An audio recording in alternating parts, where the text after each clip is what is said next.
we're going to react to this cooking of Tampon Tim Walz. Ready to see them duke it out. I'm sure that JD Vance is already well prepared. He doesn't need a whole lot of preparation against Tampon Tim. I mean, there's so much, for crying out loud, the dude is called Tampon Tim. Like, that's horrendous. Let me check my audio right fast. I can't wait to see this cooking, this smoking. They said this debate's supposed to last 90 minutes. That's a long debate. I think the Harris, I feel like we didn't need a 90-minute debate, but I guess since they're only debating this one time, I guess it's okay.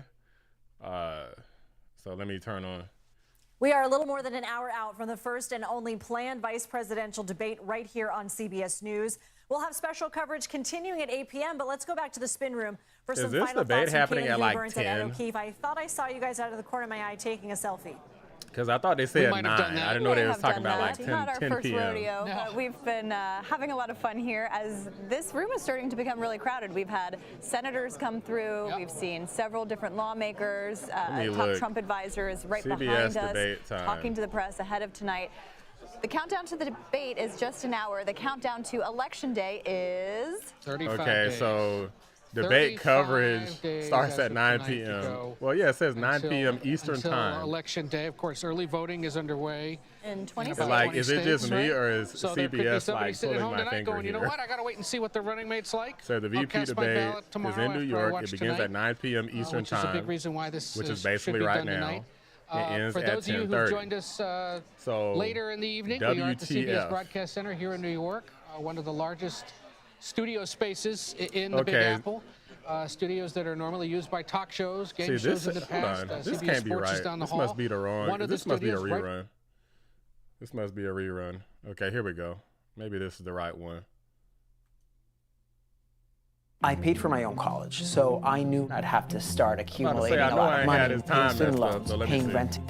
Find itself in an uncomfortable, There we go. unwelcome, and Okay. unwanted post-Trump I era. was like, What ain't role no does J.D. freaking Vance play in way that? that we talking about an hour. I'm Considerable like, I'm amount not of that decision will stupid. be drawn from Okay, what I he got does attention to tonight. He detail. I knows know that. this damn debate's supposed to happen at In 9 o'clock, contrast, not Governor 10 Walz is o'clock. 60, Okay. 1 year older than Kamala Harris. He does not have any obvious designs on the presidency if Kamala Harris wins and serves out 2 terms. He's there to enhance the ticket as it exists And I and hope you guys can hear me amplify okay. I'm gonna things check my on the audio positive real side quick, where so and when I'm he gonna can. mute myself Very different here. calculations, very different risk factors for the two. And Bob, even if you're Bob Dole, who had a bad night in 1976, he was the nominee 20 years later for the Republican Party. So you can even rescue yourself from a bad night. What are your final thoughts on tonight? Everybody in the press, when we're in the press galleries, on the campaign planes, they talk about these vice presidential debates as low impact, but they really are high stakes. Everybody watching tonight knows one of these 2 men could become president. It's hilarious. There's like, the country's going to take a temperature. apparently on everybody cares character, about Trump on policy.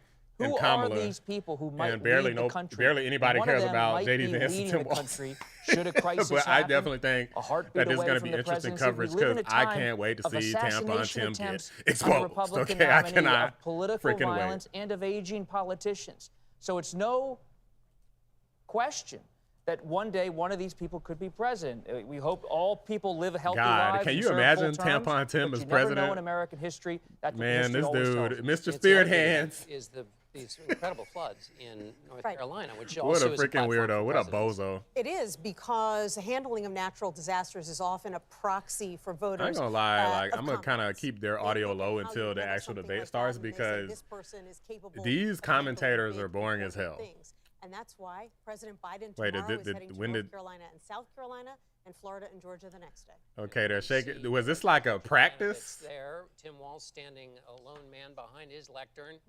Ed, give us your last thoughts. Yeah, I as don't we know watch if, here I as, think that they JD do like a Vance little is bit of off in the race rehearsal. for the moment. Oh, there he is. It's performance. That seems You say you obvious, can't but hear no the full video. Well, I turned down their audio. My audio is up. See, like, look. No handshake. You should be able to hear them pretty There you loud. have Governor Walz appears to be taking some notes. JD had Vance their doing audio the down on same as purpose, our colleagues. Because they were boring as hell, and I didn't want to. That's right. I didn't want everybody to be well, too we bored have- before the debate. I was going to turn the audio back up when the actual debating started. Nora But O'Donnell and Margaret Brennan. Ohio Senator J.D. Vance. I'm like, do people even watch CBS anymore? Like, well, they've taken the stage. So stick with us here and join us. CBS also is notorious for having like really bad for exclusive content bias. Like they did a study that showed that there was 100% positive coverage for Harris and like 97% negative coverage for Trump. So I was kind of surprised that they even agreed to do this damn CBS debate, if we're being honest. So shout out to Cynthia. Look, where's my look, I don't live stream that often, so I can't find the buttons that fast. And it malfunctioned when I pressed it, but it'll work in a second because it always does. I think. I hope so. But yeah, shout out to Cynthia for the donation. I really appreciate you, Cynthia. The first and only meeting between the two men who hope to become Vice President of the United States. Democratic Governor Tim Walz of Minnesota and Republican Senator J.D. Vance of Ohio. Now, this is likely the final debate of this election cycle, and voting is already underway in 20 states. CBS News polling shows this remains a race either presidential candidate could win. The CBS News vice presidential debate starts now. Fight for every single vote. Get it, baby. We're going to take this country back. And we are ready to continue to build the future together. We're going to turn this whole country red with President Donald J. Trump's leadership. You know what's at the end of this little journey? Kamala Harris as the next president of the United States.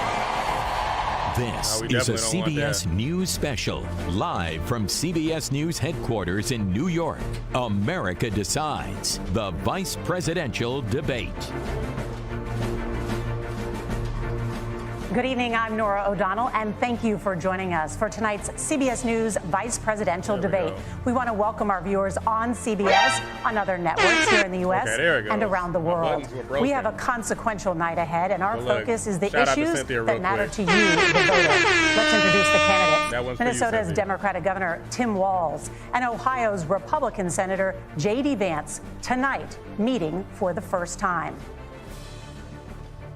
All right, so no talking during the debate, so I'm not going to be speaking. I'm Margaret Brennan. In order to have a thoughtful and civil debate, these are the rules that both campaigns have agreed to.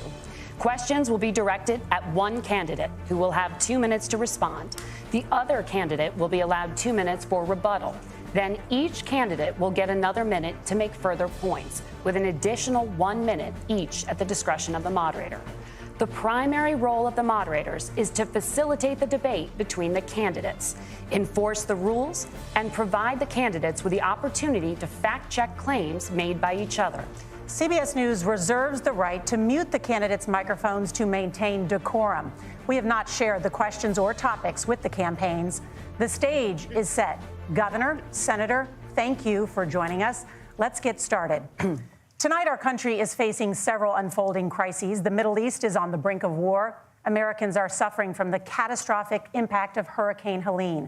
And now a labor strike as 25,000 dock workers from Maine to Texas are picketing. We're going to begin tonight with the Middle East. Margaret. Thank you, Nora. Earlier today, Iran launched its largest attack yet on Israel, but that attack failed, thanks to joint U.S. and Israeli defensive action. President Biden has deployed more than 40,000 U.S. military personnel and assets to that region over the past year to try to prevent a regional war. Iran is weakened, but the U.S. still considers it the largest state sponsor of terrorism in the world, and it has drastically reduced the time it would take to develop a nuclear weapon. It is down now to 1 or 2 weeks' time.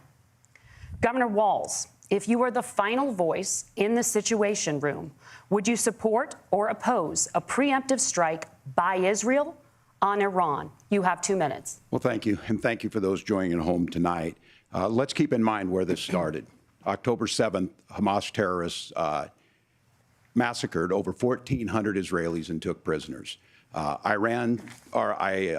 Israel's ability to be able to defend itself is absolutely fundamental. Getting its hostages back, fundamental, and ending the humanitarian crisis in Gaza. But the expansion of Israel and its proxies is an absolute fundamental necessity for the United States to have the steady leadership there. You saw it experienced today, where along with our Israeli partners and our coalition, able to stop the incoming attack. But what's fundamental here is that steady leadership is going to matter. It's clear, and the world saw it on that debate stage a few weeks ago. A nearly 80-year-old Donald Trump talking about crowd sizes is not what we need in this moment. But it's not just that. It's those that were closest to Donald Trump that understand how dangerous he is when the world is this dangerous. His chief of staff, John Kelly, said that he was the most flawed human being he'd ever met. And both of his secretaries of defense and his national security advisors said he should be nowhere near the White House. Now, the person closest to them, Donald Trump, said he's unfit for the highest office. That was Senator Vance. What we've seen out of Vice President Harris is we've seen steady leadership. We've seen a calmness that is able to draw on the coalitions to bring them together, understanding that our allies matter. When our allies see Donald Trump turn towards Vladimir Putin, turn towards North Korea, when we start to see that type of fickleness around holding the coalitions together, we will stay committed. And as the Vice President said today we will protect our forces and our allied forces, and there will be consequences. Governor, your time is up. Senator Vance, the same question. Would you support or oppose a preemptive strike by Israel on Iran? You have 2 minutes. So, Margaret, I want to answer the question. First of all, thanks, Governor. Thanks to CBS for hosting the debate. And thanks, most importantly, to the American people who are watching this evening and caring enough about this country to pay attention to this vice presidential debate. I want to answer the question, but I want to actually give an introduction to myself a little bit because I recognize a lot of Americans don't know who either one of us are. I was raised in a working class family. My mother required food assistance for periods of her life. My grandmother required Social Security help to raise me, and she raised me in part because my own mother struggled with addiction for a big chunk of my early life. I went to college on the GI Bill after I enlisted in the Marine Corps and served in Iraq. And so I stand here asking to be your vice president with extraordinary gratitude for this country, for the American dream that made it possible for me to live my dreams. And most importantly, I know that a lot of you are worried about the chaos in the world and the feeling that the American dream is unattainable. I want to try to convince you tonight over the next 90 minutes that if we get better leadership in the White House, if we get Donald Trump back in the White House, the American dream is going to be attainable once again. Now, to answer this particular question, we have to remember that as much as Governor Walz just accused Donald Trump of being an agent of chaos, Donald Trump actually delivered stability in the world, and he did it by establishing effective deterrence. People were afraid of stepping out of line. Iran, which launched this attack, has received over $100 billion in unfrozen assets thanks to the Kamala Harris administration. What do they use that money for? They use it to buy weapons that they're now launching against our allies, and God forbid, potentially launching against the United States as well. Donald Trump recognized that for people to fear the United States, you needed peace through strength. They needed to recognize that if they got out of line, the United States global leadership would put stability and peace back in the world. Now, you asked about a preemptive strike, Margaret, and I want to answer the question. Look, it is up to Israel what they think they need to do to keep their country safe, and we should support our allies wherever they are when they're fighting the bad guys. I think that's the right approach to take with the Israel question. Thank you, Senator. Governor Walz, do you care to respond to any of the allegations? Well, look, Donald Trump was in office. We'll sometimes hear a revisionist history, but when Donald Trump was in office, it was Donald Trump who we had a coalition of nations that had boxed Iran's nuclear program in, the inability to advance it. Donald Trump pulled that program and put nothing else in its place. So Iran is closer to a nuclear weapon than they were before because of Donald Trump's fickle leadership. And when Iran shot down an American aircraft in international airspace, Donald Trump tweeted, because that's the standard diplomacy of Donald Trump. And when Iranian missiles did fall near U.S. troops and they received traumatic brain injuries, Donald Trump wrote it off as headaches. Look, our allies understand that Donald Trump is fickle. He will go to whoever has the most flattery or where it makes sense to him. Steady leadership like you witnessed today, like you witnessed in April. Both Iranian attacks were repelled. Our coalition is strong, and we need the steady leadership that Kamala Harris is providing. Senator Vance, the U.S. did have a diplomatic deal with Iran to temporarily pause parts of its nuclear program, and President Trump did exit that deal. He recently said, just 5 days ago, the U.S. must now make a diplomatic deal with Iran because the consequences are impossible. Did he make a mistake? You have 1 minute. Well, first of all, Margaret, diplomacy is not a dirty word, but I think that's something that Governor Walz just said is quite extraordinary. You yourself just said Iran is as close to a nuclear weapon today as they have ever been. And Governor Walz, you blame Donald Trump. Who has been the vice president for the last 3.5 years? And the answer is your running mate, not mine. Donald Trump consistently made the world more secure. Now, we talk about what the sequence of events that led us to where we are right now, and you can't ignore October the 7th, which I appreciate Governor Walz bringing up. But when did Iran and Hamas and their proxies attack Israel? It was during the administration of Kamala Harris. So Governor Walz can criticize Donald Trump's tweets, but effective, smart diplomacy and peace through strength is how you bring stability back to a very broken world. Donald Trump has already done it once before. Ask yourself at home, when was the last time, I'm 40 years old, when was the last time that an American president didn't have a major conflict break out? The only answer is during the 4 years that Donald Trump was president. Gentlemen, we have a lot to get to. Nora? Margaret, thank you. Let's turn now to Hurricane Helene. The storm could become one of the deadliest on record. More than 160 people are dead and hundreds more are missing. Scientists say climate change makes these hurricanes larger, stronger, and more deadly because of the historic rainfall. Senator Vance, according to CBS News polling, 7 in 10 Americans and more than 60% of Republicans under the age of 45 favor the U.S. taking steps to try and reduce climate change. Senator, what responsibility would the Trump administration have to try and reduce the impact of climate change? I'll give you 2 minutes. Sure. So first of all, let's start with the hurricane, because it's an unbelievable, unspeakable human tragedy. I just saw today, actually, a photograph of 2 grandparents on a roof with a 6-year-old child, and it was the last photograph ever taken of them because the roof collapsed and those innocent people lost their lives. And I'm sure Governor Walz joins me in saying our hearts go out to those innocent people, our prayers go out to them, and we want as robust and aggressive as a federal response as we can get to save as many lives as possible, and then, of course, afterwards, to help the people in those communities rebuild. I mean, these are communities that I love. Some of them I know very personally in Appalachia, all across the Southeast. They need their government to do their job, and I commit that when Donald Trump is president again, the government will put the citizens of this country first when they suffer from a disaster. Now, Nora, you asked about climate change. I think this is a very important issue. Look, a lot of people are justifiably worried about all these crazy weather patterns. I think it's important for us, first of all, to say, Donald Trump and I support clean air, clean water. We want the environment to be cleaner and safer. But one of the things that I've noticed some of our Democratic friends talking a lot about is a concern about carbon emissions, this idea that carbon emissions drives all of the climate change. Well, let's just say that's true, just for the sake of argument, so we're not arguing about weird science. Let's just say that's true.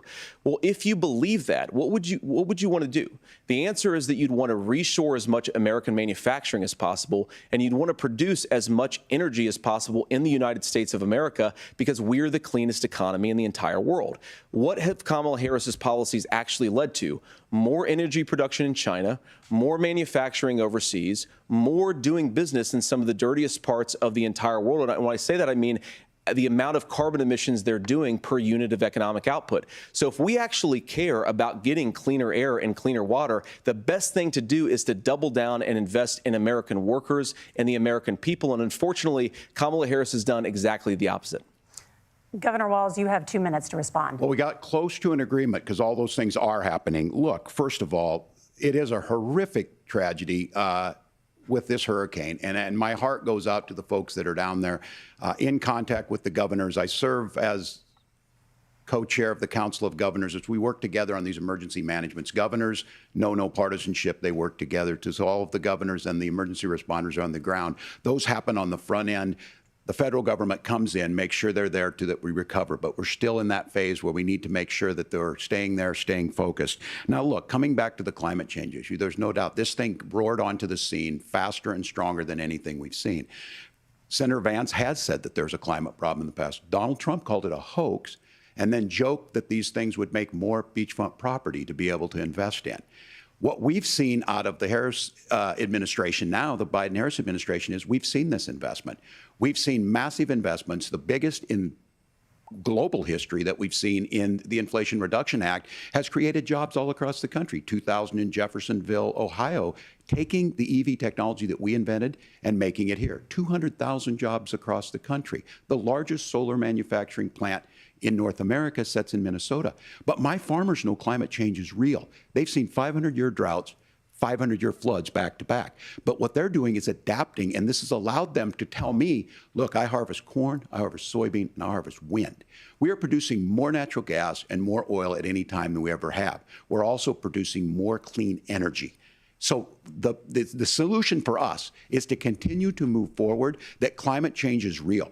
Reducing our impact is absolutely critical, but this is not a false choice. You can do that at the same time you're creating the jobs that we're seeing all across the country. That's exactly what this administration has done. We are seeing us becoming an energy superpower for the future, not just the current. And that's what absolutely makes sense. And then we start thinking about how do we mitigate these disasters.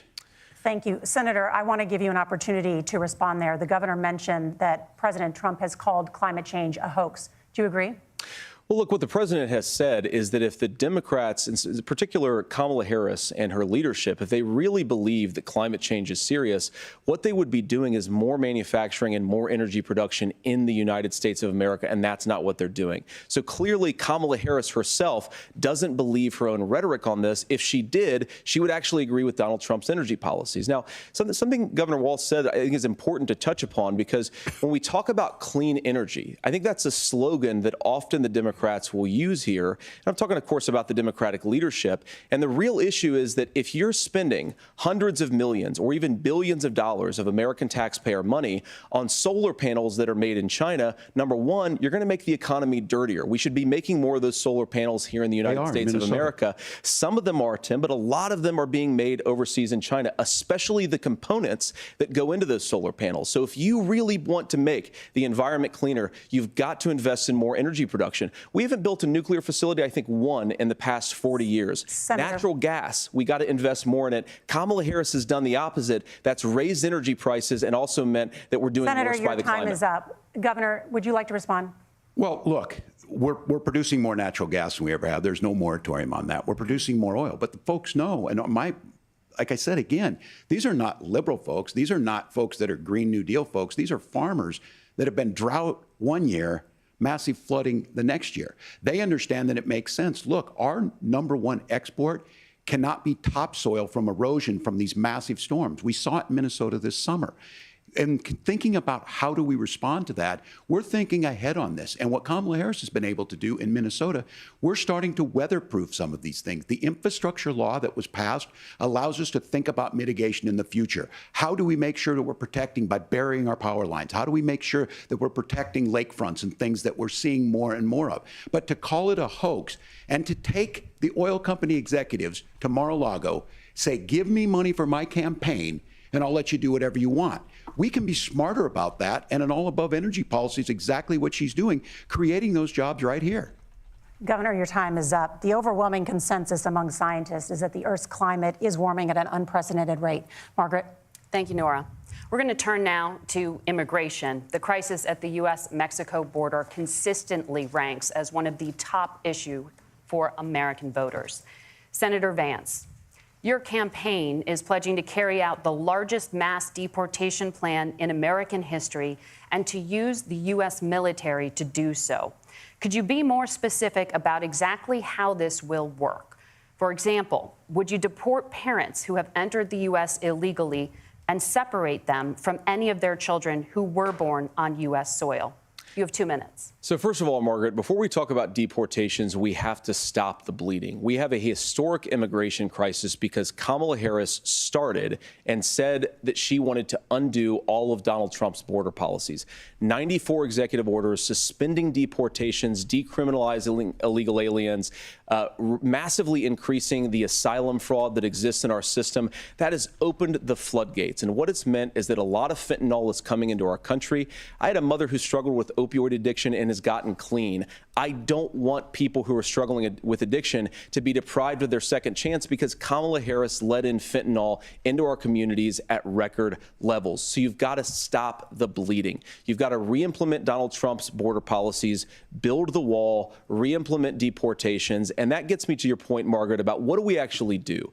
So we've got 25 million illegal aliens who are here in the country. What do we do with them? I think the first thing that we do is we start with the criminal migrants. About 1 million of those people have committed some form of crime in addition to crossing the border illegally. I think you start with deportations on those folks. And then I think you make it harder for illegal aliens to undercut the wages of American workers. A lot of people will go home if they can't work for less than minimum wage in our own country. And by the way, that'll be really good for our workers who just want to earn a fair wage for doing a good day's work. And the final point, Margaret, is you ask about family separation. Right now in this country, Margaret, we have 320,000 children that the Department of Homeland Security has effectively lost. Some of them have been sex trafficked. Some of them hopefully are at homes with their families. Ooh. Some of them have been used as drug trafficking mules. The real family separation policy in this country is unfortunately Kamala Harris's wide open southern border. And I'd ask my fellow Americans to remember when she came into office, she said she was going to do this. Real leadership would be saying, you know what, I screwed up. We're going to go back to Donald Trump's border policies. I wish that she would do that. It would be good for all of us. Governor, do you care to respond to any of those specific allegations, including that the vice president is, quote, letting in fentanyl and using kids as drug mules, among other things regarding children? The drug mule is not true, but I will say about the fentanyl, because this is a crisis of this, the opioid crisis. And the good news on this is the last 12 months saw the largest decrease in opioid deaths in our nation's history, 30% decrease in Ohio. But there's still more work to do.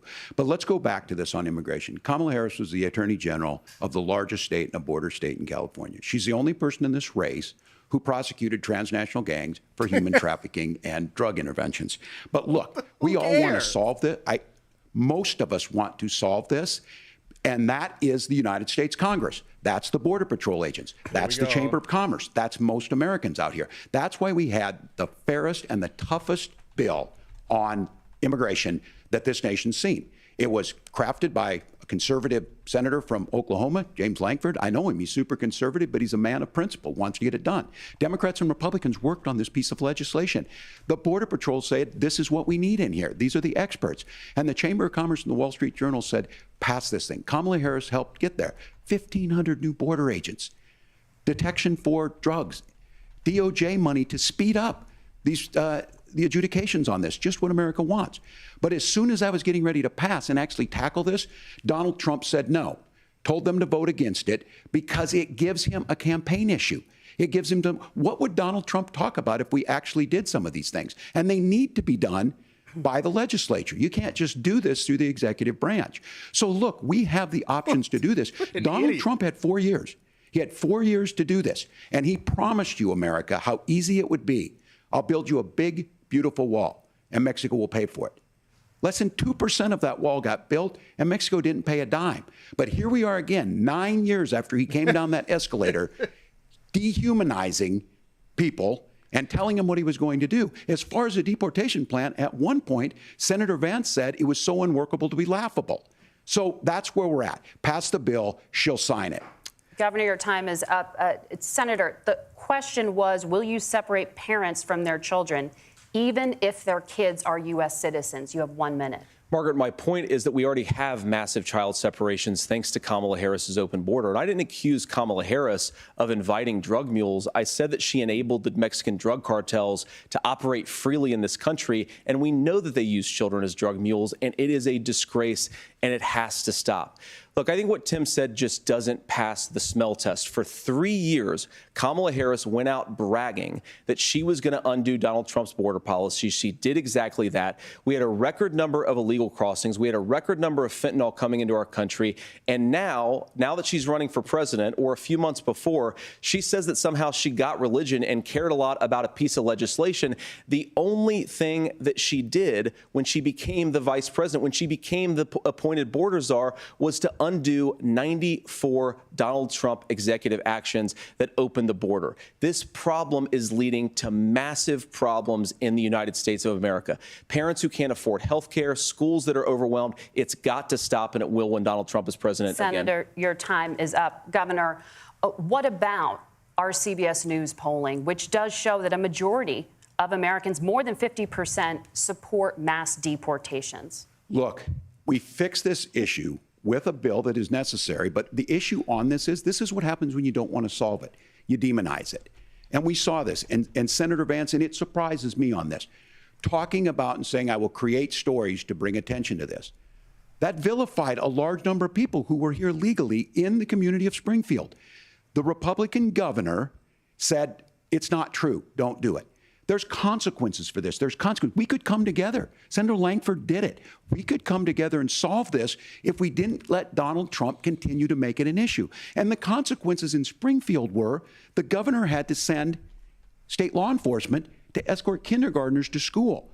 I believe Senator Vance wants to solve this, but by standing with Donald Trump and not working together to find a solution, it becomes a talking point. And when it becomes a talking point like this, we dehumanize and villainize other human beings. Tim, Governor, your time is up. Senator, I'll give you 1 minute, but let me just ask you the question first. The governor has made the point, and I think as a sitting lawmaker, you know that Congress controls the purse strings and any funding.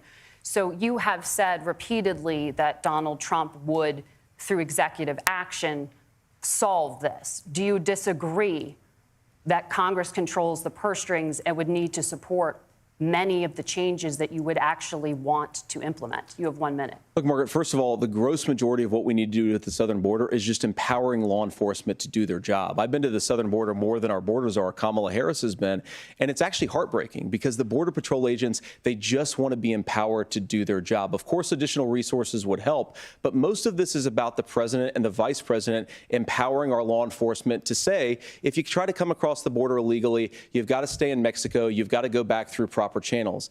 Now, Governor Walz brought up the community of Springfield, and he's very worried about the things that I've said in Springfield. Look, in Springfield, Ohio, and in communities all across this country, you've got schools that are overwhelmed. You've got hospitals that are overwhelmed. You've got housing that is totally unaffordable because we brought in millions of illegal immigrants to compete with Americans for scarce homes. The people that I'm most worried about in Springfield, Ohio, are the American citizens who have had their lives destroyed by Kamala Harris's open border. It is a disgrace, Tim. And I actually think, I agree with you. I think you want to solve this problem, but I don't think that Kamala Harris does. Senator, your time is up. Governor, you have 1 minute to respond. Yeah, well, it is law enforcement that asked for the bill. They helped craft it. They're the ones that supported it. That's because they know we need to do this. Look, this issue of continuing to bring this up, of not dealing with it, of blaming migrants for everything. On housing, we could talk a little bit about Wall Street speculators buying up housing and making them less affordable, but it becomes a blame. Look, this bill also gives the money necessary to adjudicate. I agree, it should not take 7 years for an asylum claim to be done. This bill gets it done in 90 days. Then you start to make a difference in this, and you start to adhere to what we know, American principles. I don't talk about my faith a lot, but Matthew 25:40 talks about, to the least amongst us you do unto me. I think that's true of most Americans. They simply want order to it. This bill does it. It's funded. It's supported by the people who do it. And it lets us keep our dignity about how we treat other people. Thank you, Governor. And just to clarify for our viewers, Springfield, Ohio does have a large number of Haitian migrants who have legal status, temporary protected status. Well, Margaret, but thank you, Senator. We have so much to get to. Margaret, I think it's important because we're going to turn out of the economy. Thank you, Margaret. The rules were that you guys weren't going to fact check, and since you're fact checking me, I think it's important to say what's actually going on. So there's an application called the CBP One app, where you can go on as an illegal migrant, apply for asylum or apply for parole, and be granted legal status at the wave of a Kamala Harris open border wand. That is not a person coming in, applying for a green card and waiting for 10 years. That is the facilitation of illegal immigration, Margaret, by our own leadership. Thank you, Senator, for describing the legal process. We have so much to get to, Senator. Those laws have been on the books since 1990. Thank you, gentlemen. The we CBP want to have One app has not been on the books since 1990. It's something that Kamala Harris created, Margaret. Gentlemen, the audience can't hear you because your mics are cut. We have so much we want to get to. Thank you for explaining the legal process. Nora. Thank you, Margaret. The economy is a top concern for voters. Each of your campaigns has released an economic plan, so let's talk about the specifics. Governor Walz, Vice President Harris unveiled a plan that includes billions in tax credits for manufacturing, housing, and a renewed child tax credit. The Wharton School says your proposals will increase the nation's deficit by $1.2 trillion. How would you pay for that without ballooning the deficit? Governor, I'll give you 2 minutes. Yeah, thank you. And Kamala Harris and I do believe in the middle class because that's where we come from. We both grew up in that. We understand. So those of you out there listening tonight, you're hearing a lot of stuff back and forth, and it's good. It's healthy. That's what this is supposed to happen. You should be listening. How's this going to impact me? The bold forward plan that Kamala Harris put out there is talking about this housing issue. The one thing is there's 3 million new houses proposed under this plan with down payment assistance on the front end to get you in a house. A house is much more than just an asset to be traded somewhere. It's foundational to where you're at. And then making sure that the things you buy every day, whether they be prescription drugs or other things, that there's fairness in that. Look, the $35 insulin is a good thing, but it costs $5 to make insulin. They were charging $800 before this law went into effect. As far as the housing goes, I've seen it in Minnesota. 12% more houses in Minneapolis, prices went down on rent 4%. It's working. And then making sure tax cuts go to the middle class. $6,000 child tax credit, we have one in Minnesota, reduces childhood poverty by 1/3. We save money in the long run, and we do the right thing for families. And then getting businesses off the ground. The law as it stands right now is $5,000 tax credit for small business, increasing that to $50,000. Now, this is a philosophical difference between us. Donald Trump made a promise, and I'll give you this, he kept it. He took folks to Mar-a-Lago, he said, you're rich as hell, I'm gonna give you a tax cut. He gave the tax cuts that predominantly went to the top class. What happened there was an $8 trillion increase in the national debt, the largest ever. Now he's proposing a 20% consumption or sales tax on everything we bring in. Everyone agrees, including businesses, it would be destabilizing it, it would increase inflation and potentially lead to a recession. Look, this is simple for you. Where are we going? Kamala Harris has said to do the things she wants to do, we'll just ask the wealthiest to pay their fair share. When you do that, our system works best, more people are participating in it, and folks have the things that they need. Senator, I want to give you a moment to respond on that. But similarly, the Wharton School has done an analysis of the Trump plan and says it would increase the nation's deficit by $5.8 trillion. My question is the same for you. How do you pay for all that without ballooning the deficit? I'll give you 2 minutes. Well, first of all, you're going to hear a lot from Tim Walz this evening, and you just heard it in the answer, a lot of what Kamala Harris proposes to do. And some of it, I'll be honest with you, it even sounds pretty good. Here's what you won't hear, is that Kamala Harris has already done it. Because she's been the vice president for 3.5 years. She had the opportunity to enact all of these great policies. And what she's actually done instead is drive the cost of food higher by 25%, drive the cost of housing higher by about 60%. Open the American southern border and make middle-class life unaffordable for a large number of Americans. If Kamala Harris has such great plans for how to address middle-class problems, then she ought to do them now. Not when asking for a promotion, but in the job the American people gave her 3.5 years ago. And the fact that she isn't tells you a lot about how much you can trust her actual plans.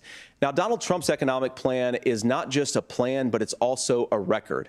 A lot of those same economists attack Donald Trump's plans, and they have PhDs, but they don't have common sense and they don't have wisdom. Because Donald Trump's economic policies delivered the highest take-home pay in a generation in this country, 1.5% inflation, and to boot, peace and security all over the world. So when people say that Donald Trump's economic plan doesn't make sense, I say look at the record. He delivered rising take-home pay for American workers. Now, Tim admirably admits that they want to undo the Trump tax cuts. But if you look at what was so different about Donald Trump's tax cuts, even from previous Republican tax cut plans, is that a lot of those resources went to giving more take-home pay to middle-class and working-class Americans. It was passed in 2017, and you saw an American economic boom unlike we've seen in a generation in this country. That is a record that I'm proud to run on, and we're going to get back to that common sense wisdom so that you can afford afford to live the American dream again. I know a lot of you are struggling. I know a lot of you are worried about paying the bills. It's going to stop when Donald Trump brings back common sense to this country. Governor, do you want to respond to that? What has Kamala Harris done for the middle class? Yeah, well, Kamala Harris's day one was Donald Trump's failure on COVID that led to the collapse of our economy. We were already before COVID in a manufacturing recession, but 10 million people out of work, largest percentage since the Great Depression. 9 million jobs closed on that. That was day one. Whether it was the Infrastructure Act or other things we moved. Now, you made a question about experts, said this. I've made a note of this. Economists can't be trusted. Science can't be trusted. National security folks can't be trusted. Look, if you're going to be president, you don't have all the answers. Donald Trump believes he does. My pro tip of the day is this. If you need heart surgery, listen to the people at the Mayo Clinic in Rochester, Minnesota, not Donald Trump. And the same thing goes with this. And I ask you out there, teachers, nurses, truck drivers, whatever, how is it fair that you're paying your taxes every year and Donald Trump hasn't paid any federal tax in the last 15 years, and the last year as president? That's what's wrong with the system. There's a way around it, and he's bragged about that. We're just asking for fairness in it, and that's all you want.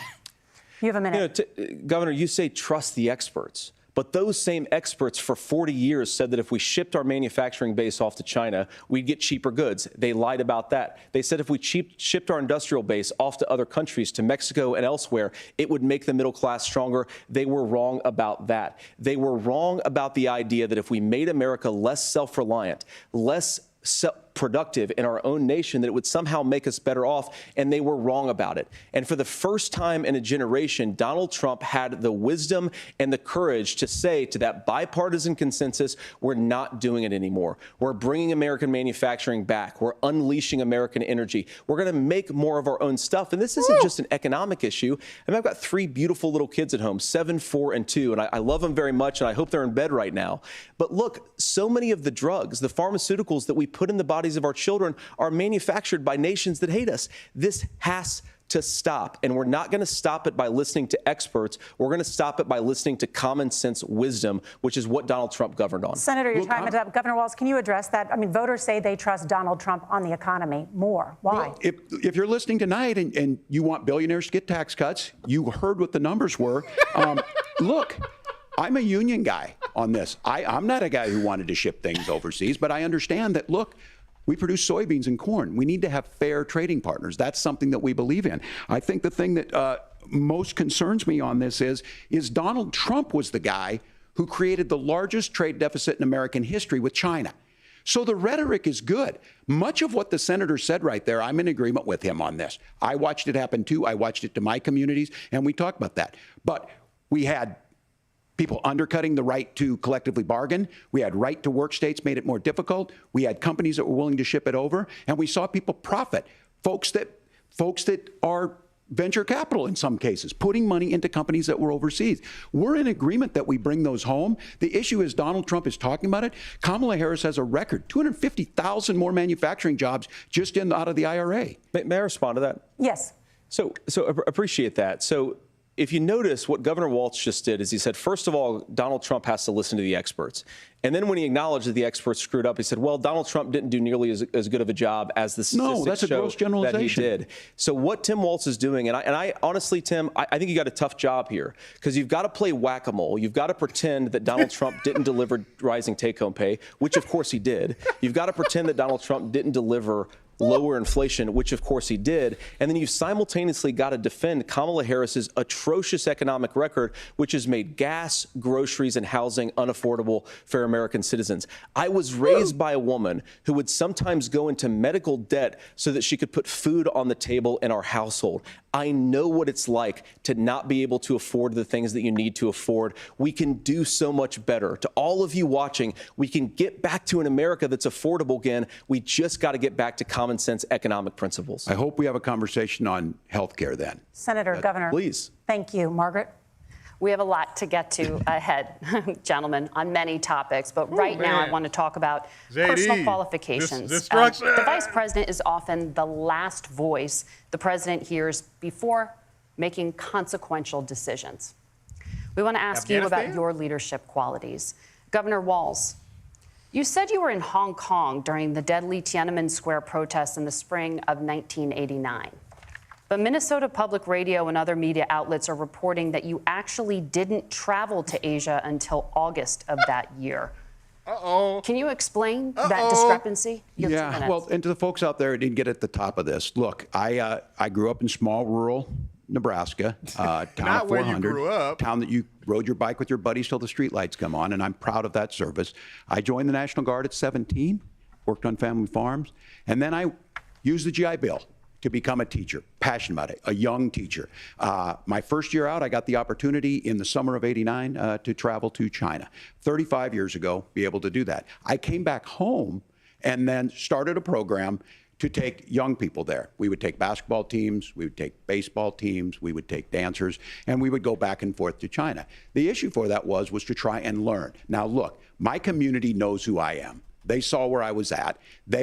Look, I will be the first to tell you, I have poured my heart into my community. I've tried to do the best I can, but I've not been perfect. And I'm a knucklehead at times, but it's always been about that. Those same people elected me to Congress for 12 years.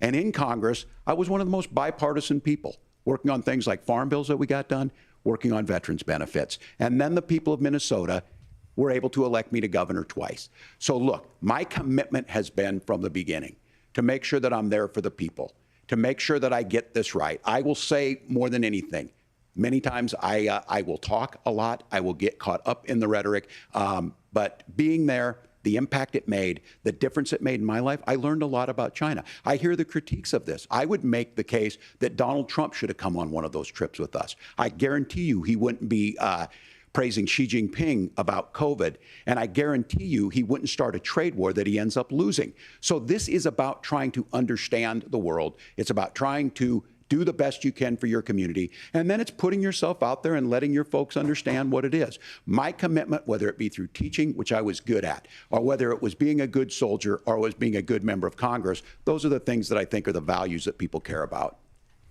Governor, just to follow up on that, the question was, can you explain the discrepancy? All I said on this was I got there that summer and misspoke on this. So I will just, that's what I've said.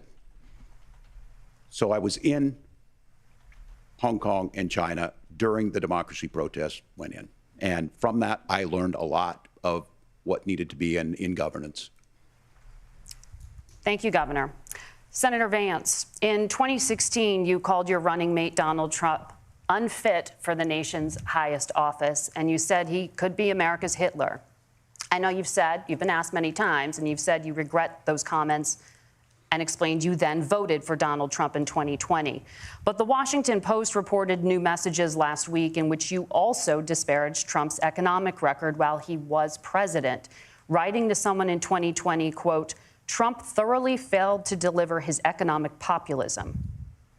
You're now his running mate, and you've shifted many of your policy stances to align with his. If you become vice president, why should Americans trust that you will give Donald Trump the advice he needs to hear and not just the advice he wants to hear? You have 2 minutes. Well, first of all, Margaret, because I've always been open. And sometimes, of course, I've disagreed with the president, but I've also been extremely open about the fact that I was wrong about Donald Trump. I was wrong, first of all, because I believed some of the media stories that turned out to be dishonest fabrications of his record. But most importantly, Donald Trump delivered for the American people. Rising wages, rising take-home pay, an economy that worked for normal Americans, a secure southern border, a lot of things, frankly, that I didn't think he'd be able to deliver on. And yeah, when you screw up, when you misspeak, when you get something wrong and you change your mind, you ought to be honest with the American people about it. It's one of the reasons, Margaret, why I've done so many interviews is because I think it's important to actually explain to the American people where I come down on the issues and what changed. Now, you pointed out to messages from 2020. Margaret, I've been extremely consistent that I think there were a lot of things that we could have done better in the Trump administration the first round if Congress was doing its job. I strongly believe, and I've been a United States Senator, that Congress is not just a high-class debating society. It's not just a forum for senators and congressmen to whine about problems. It's a forum to govern. So there were a lot of things on the border, on tariffs, for example, where I think that we could have done so much more if the Republican Congress and the Democrats in Congress had been a little bit better about how they govern the country. They were so obsessed with impeaching Donald Trump, they couldn't actually govern. And I want to talk about this tariff issue in particular, Margaret, because Tim just accused this of being a national sales tax. Look, the one thing And you're probably surprised to hear me praising Joe Biden, but the one thing that Joe Biden did is he continued some of the Trump tariffs that protected American manufacturing jobs. And it's the one issue, the most pro-worker part of the Biden administration, it's the one issue where Kamala Harris has run away from Joe Biden's record. Think about this. If you're trying to employ slave laborers in China at $3 a day, you're going to do that and undercut the wages of American workers unless our country stands up for itself and says you're not accessing our markets unless you're paying middle-class Americans a fair wage. Senator, your time is up. Nora? Thank you. Now to the issue of reproductive rights. Governor Walz, after Roe versus Wade was overturned, you signed a bill into law that made Minnesota one of the least restrictive states in the nation when it comes to abortion. Former President Trump said in the last debate that you believe abortion, quote, in the 9th month is absolutely fine. Yes or no? Is that what you support? I'll give you 2 minutes. That's not what the bill says, but look, this issue is what's on everyone's mind. Donald Trump put this all into motion. He brags about how great it was that he put the judges in and overturned Roe versus Wade, 52 years of personal autonomy. And then he tells us, oh, we send it to the states. It's a beautiful thing. Amanda Zaworski would disagree with you on it's a beautiful thing. A young bride in Texas waiting for their child at 18 weeks. She has a complication, a tear in the membrane. She needs to go in. The medical care at that point needs to be decided by the doctor. And that would have been an abortion. But in Texas, that would have put them in legal jeopardy. She went home, got sepsis, nearly dies, and now she may have difficulty having children. Or in Kentucky, Hadley Duvall, a 12-year-old child raped and impregnated by her stepfather. Those are horrific. Now, when God asked about that, Senator Vance said 2 wrongs don't make a right. There is no right in this. So in Minnesota, what we did was restore Roe versus Wade. We made sure that we put women in charge of their health care. But look, this is not where, if you don't know Amanda or a Hadley, you soon will. Their Project 2025 is going to have a registry of pregnancies. Go. It's going to make it more difficult, if not impossible, to get contraception and limit access, if not eliminate access to infertility treatments. For so many of you out there listening, me included, infertility treatments are why I have a child. That's nobody else's business, but those things are being proposed. And the catch-all on this is, well, the states will decide what's right for Texas might not be right for Washington. That's not how this works. This is basic human right. We have seen maternal mortality skyrocket in Texas, outpacing many other countries in the world. This is about health care. In Minnesota, we are ranked first in health care for a reason. We trust women, we trust doctors. Senator, do you want to respond to the governor's claim? Will you create a federal pregnancy monitoring agency? No, Nora, certainly we won't. And I want to talk about this issue because I know a lot of Americans care about it, and I know a lot of Americans don't agree with everything that I've ever said on this topic. And, you know, I grew up in a working class family in a neighborhood where I knew a lot of young women who had unplanned pregnancies and decided to terminate those pregnancies because they feel like they didn't have any other options. And, you know, one of them is actually very dear to me. And I know she's watching tonight, and I love you. And she told me something a couple years ago that she felt like if she hadn't had that abortion, that it would have destroyed her life because she was in an abusive relationship.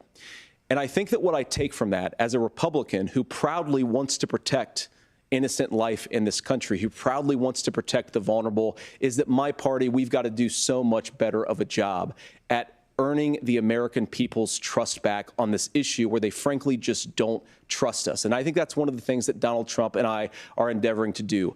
I want us as a Republican Party to be pro-family in the fullest sense of the word. I want us to support fertility treatments. I want us to make it easier for moms to afford to have babies. I want it to make it easier for young families to afford a home so they can afford a place to raise that family. And I think there's so much that we can do on the public policy front just to give women more options. Now, of course, Donald Trump has been very clear that on the abortion policy specifically, that we have a big country and it's diverse. And California has a different viewpoint on this than Georgia. Georgia has a different viewpoint from Arizona. And the proper way to handle this, as messy as democracy sometimes is to let voters make these decisions. Let the individual states make their abortion policy. And I think that's what makes the most sense in a very big, a very diverse, and let's be honest, sometimes a very, very messy and divided country. Governor, would you like to respond and also answer the question about restrictions? Yeah, well, the question got asked, and Donald Trump made the accusation that wasn't true about Minnesota. Well, let me tell you about this idea that there's diverse states. There's a young woman named Amber Thurman. She happened to be in Georgia, a restrictive state. Because of that, she had to travel a long distance to North Carolina to try and get her care. Amber Thurman died in that journey back and forth. The fact of the matter is, how can we as a nation say that your life and your rights, as basic as the right to control your own body, is determined on geography? There's a very real chance, had Amber Thurman lived in Minnesota, she would be alive today. That's why the restoration of Roe versus Wade. When you listen to Vice President Harris talk about this subject and you hear me talk about it, you hear us talking exactly the same. Donald Trump is trying to figure out how to get the political right of this. I agree with a lot of what Senator Vance said about what's happening. His running mate, though, does not, and that's the problem. Governor, your time is up. Senator, let me ask you about that. He mentioned, it was, I think, referring to a national ban. In the past, you have supported a federal ban on abortion after 15 weeks. In fact, you said if someone can't support legislation like that, quote, you are making the United States the most barbaric pro-abortion regime anywhere in the entire world. My question is, why have you changed your position? Well, Nora, first of all, I never supported a national ban. I did, when I was running for Senate in 2022, talk about setting some minimum national standard. For example, we have a partial birth abortion ban in place in this country at the federal level. I don't think anybody's trying to get rid of that, or at least I hope not, though I know that Democrats have taken a very radical pro-abortion stance. But Nora, you know, one of the things that changed is in the state of Ohio, we had a referendum in 2023, and the people of Ohio voted overwhelmingly, by the way, against my position. And I think that what I learned from that, Nora, is that we've got to do a better job at winning back people's trust. So many young women would love to have families. So many young women also see an unplanned pregnancy as something that's going to destroy their livelihood, destroy their education, destroy their relationships. And we have got to earn people's trust back. And that's why Donald Trump and I are committed to pursuing pro-family policies, making child care more accessible, making fertility treatments more accessible, because we've got to do a better job at that. And that's what real leadership is. Governor, your response. I'm going to respond on the pro-abortion piece of that. No, we're not. We're pro-women. We're pro-freedom to make your own choice. We know what the implications are to not be that. Women having miscarriages, women not getting the care, physicians feeling like they may be prosecuted for providing that care. And as far as making sure that we're educating our children and giving them options, Minnesota's a state with one of the lowest teen pregnancy rates. We understand that, too. We know that the options need to be available, and we make that true. We also make it, we're a top 3 state for the best place to raise children.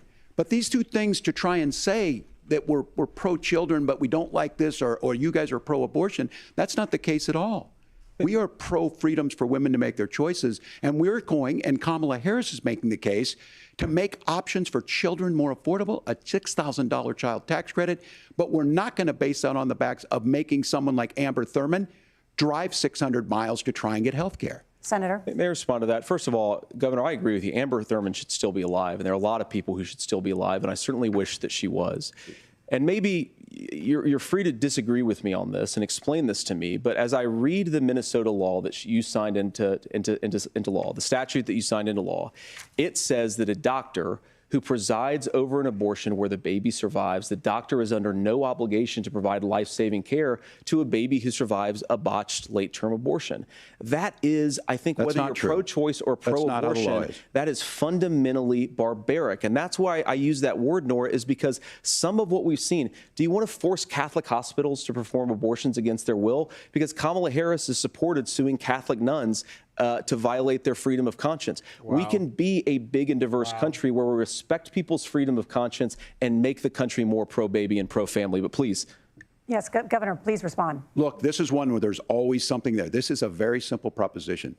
These are women's decisions to make about their healthcare decisions, and the physicians who know best when they need to do this. Trying to distort the way a law is written to try and make a point. That's not it at all. What was I wrong about, Governor? Please tell me, what was I wrong about? That is not the way the law is written. Look, I've given I've given this advice on a lot of things, that getting involved, getting engaged, that's been misread, and it was fact-checked at the last debate. But the point on this is there's a continuation of these guys to try and tell women or to get involved. I use this line on this, just mind your own business. On this. Things worked best when Roe versus Wade was in place. When we do a restoration of Roe, that works best. That doesn't preclude us from increasing funding for children. It doesn't increase us from making sure that once that child's born, like in Minnesota, they get meals, they get early childhood education, they get health care. So the hiding behind we're going to do all these other things when you're not proposing them in your budget. Kamala Harris is proposing them. She's proposing all those things to make life easier for families. I asked a specific question, Governor. You gave me a slogan as a response. It's not the case. It's not true. That's not what the law says. So they fact-checked it with President Trump. Gentlemen, there's a lot to discuss. We have to move on, and we're going to be right back with much more of the CBS News vice presidential debate in just a moment. Bro. Okay. I'm gonna turn their audio down for a sec. This fool said it's not true. But hold on. This fool said it's not true, but didn't give no specifics. That's just ridiculous, man. It's not true, but I'm not going to give any specifics. I can't say what is specifically not true. It was fact-checking the last debate. I don't know what the fact-check was, but it's not true, guys. Just trust me, guys. Like, that's what Tampon Tim is saying. Like, this guy's ridiculous. I can comfortably fit my keys, wallet, and other items while going out and doing chores, since it's very easy to reach. Oh yeah, we give them meals. They keep a straight line. You know, we give them shelter. You know, we make sure the kids are comfortable.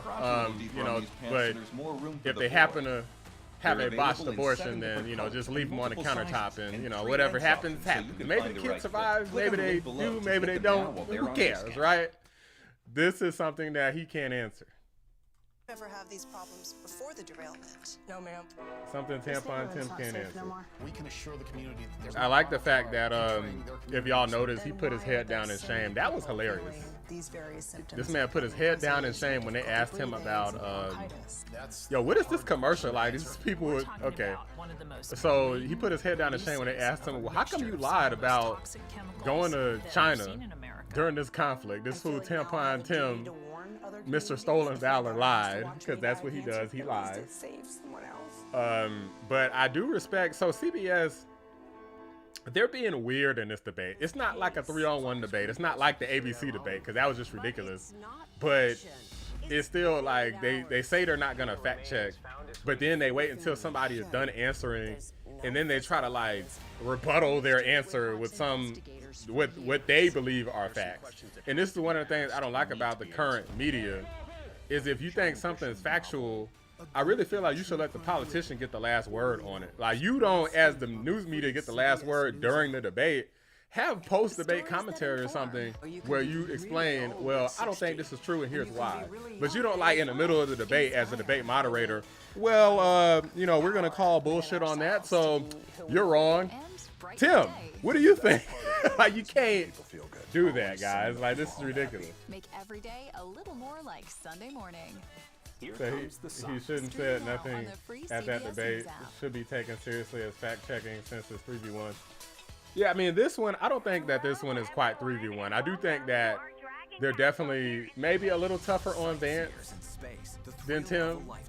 But they did ask Tim, I mean, they did kind of make Tim look stupid with that China question. Like, that was horrendous. That's a 1% fatal accident. Oh yeah, cut the mics. Yeah, I mean, what they did say again at the beginning, they did say that they might cut the mics. So they did say that. I mean, I didn't like the fact that they did it, but they did say that they were potentially going to do that. So.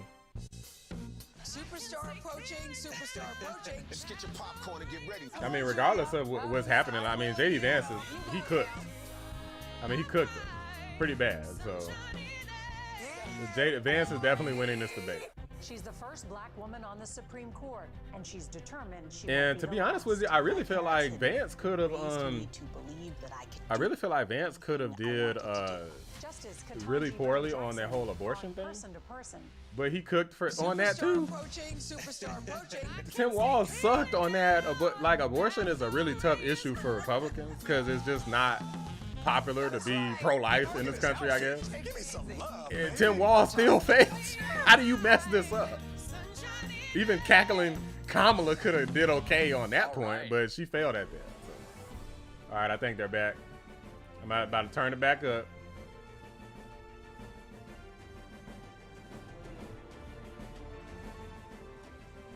Welcome back to the CBS News vice presidential debate. We want to turn now to America's gun violence epidemic. The leading cause of death for children and teens in America is by firearms. Senator Vance, you oppose most gun legislation that Democrats claim would curb gun violence. You oppose red flag gun laws and legislation to ban certain semi-automatic rifles, including AR-15s. So let me ask you, earlier this year, for the first time, the parents of a school shooter were convicted of involuntary manslaughter and sentenced to 10 years in prison. Do you think holding parents responsible could curb mass shootings? I'll give you 2 minutes. Yeah, well, Nora, on that particular case, I don't know the full details, but I certainly trust local law enforcement and local authorities to make those decisions. I think in some cases the answer is going to be yes, and in some cases the answer is going to be no. And the details really matter here, of course. For example, if a kid steals a gun, that's going to be different than if a parent hands over a gun knowing that their kid is potentially dangerous. But look, I want to just sort of speak as a father of 3 beautiful little kids, and our oldest is now in 2nd grade. And like a lot of parents, we send our kids to school with such hope and such joy and such pride at their little faces on the first day of school. And we know, unfortunately, that a lot of kids are going to experience this terrible epidemic of gun violence. And of course, our hearts go out to the families that are affected by this terrible stuff. And we do have to do better. And I think that Governor Walz and I actually probably agree that we need to do better on this. The question is just, how do we actually do it? Now, here's something that really bothers me and worries me about this epidemic of violence.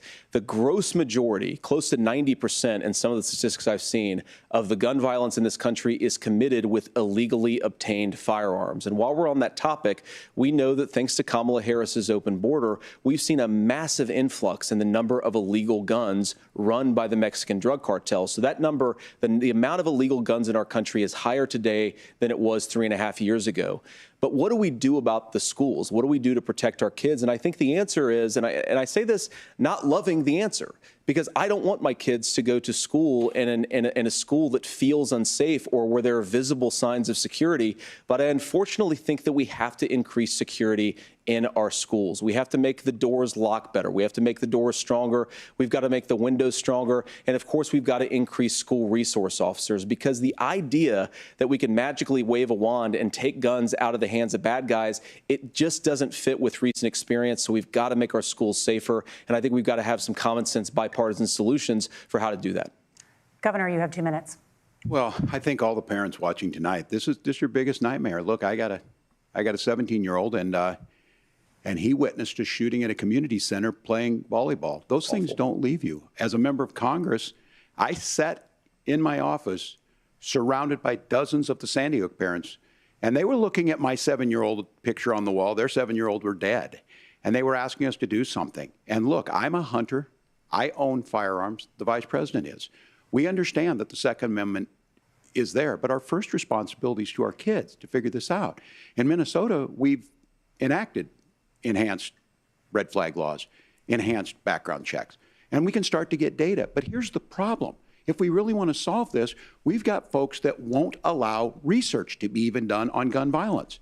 And this idea that we should just live with it, and here's what I do think, that this is a good start to the conversation. I 100% believe that Senator Vance hates it when these kids, it's abhorrent and it breaks your heart. I agree with that. But that's not far enough when we know there are things that worked. I've spent time in Finland and seen some Finnish schools. They don't have this happen, even though they have a high gun ownership rate in the country. There are reasonable things that we can do to make a difference.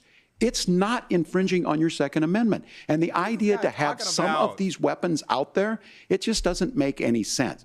Kamala Harris, as an attorney general, worked on this issue. She knows that it's there. No one's trying to scaremonger and say we're taking your guns, but I ask all of you out there, do you want your schools hardened to look like a fort? Is that what we have to go when we know there's countries around the world that their children aren't practicing these types of drills? They're being kids. We owe it to them to get a fix. These are things that shouldn't be that difficult. You can still keep your firearms, and we can make a difference. We have to. If you're listening tonight, this breaks your heart. Senator. Tim, first of all, I didn't know that your 17-year-old witnessed a shooting. I'm sorry about that, and I hope that he's doing okay. So. Christ have mercy. It is awful.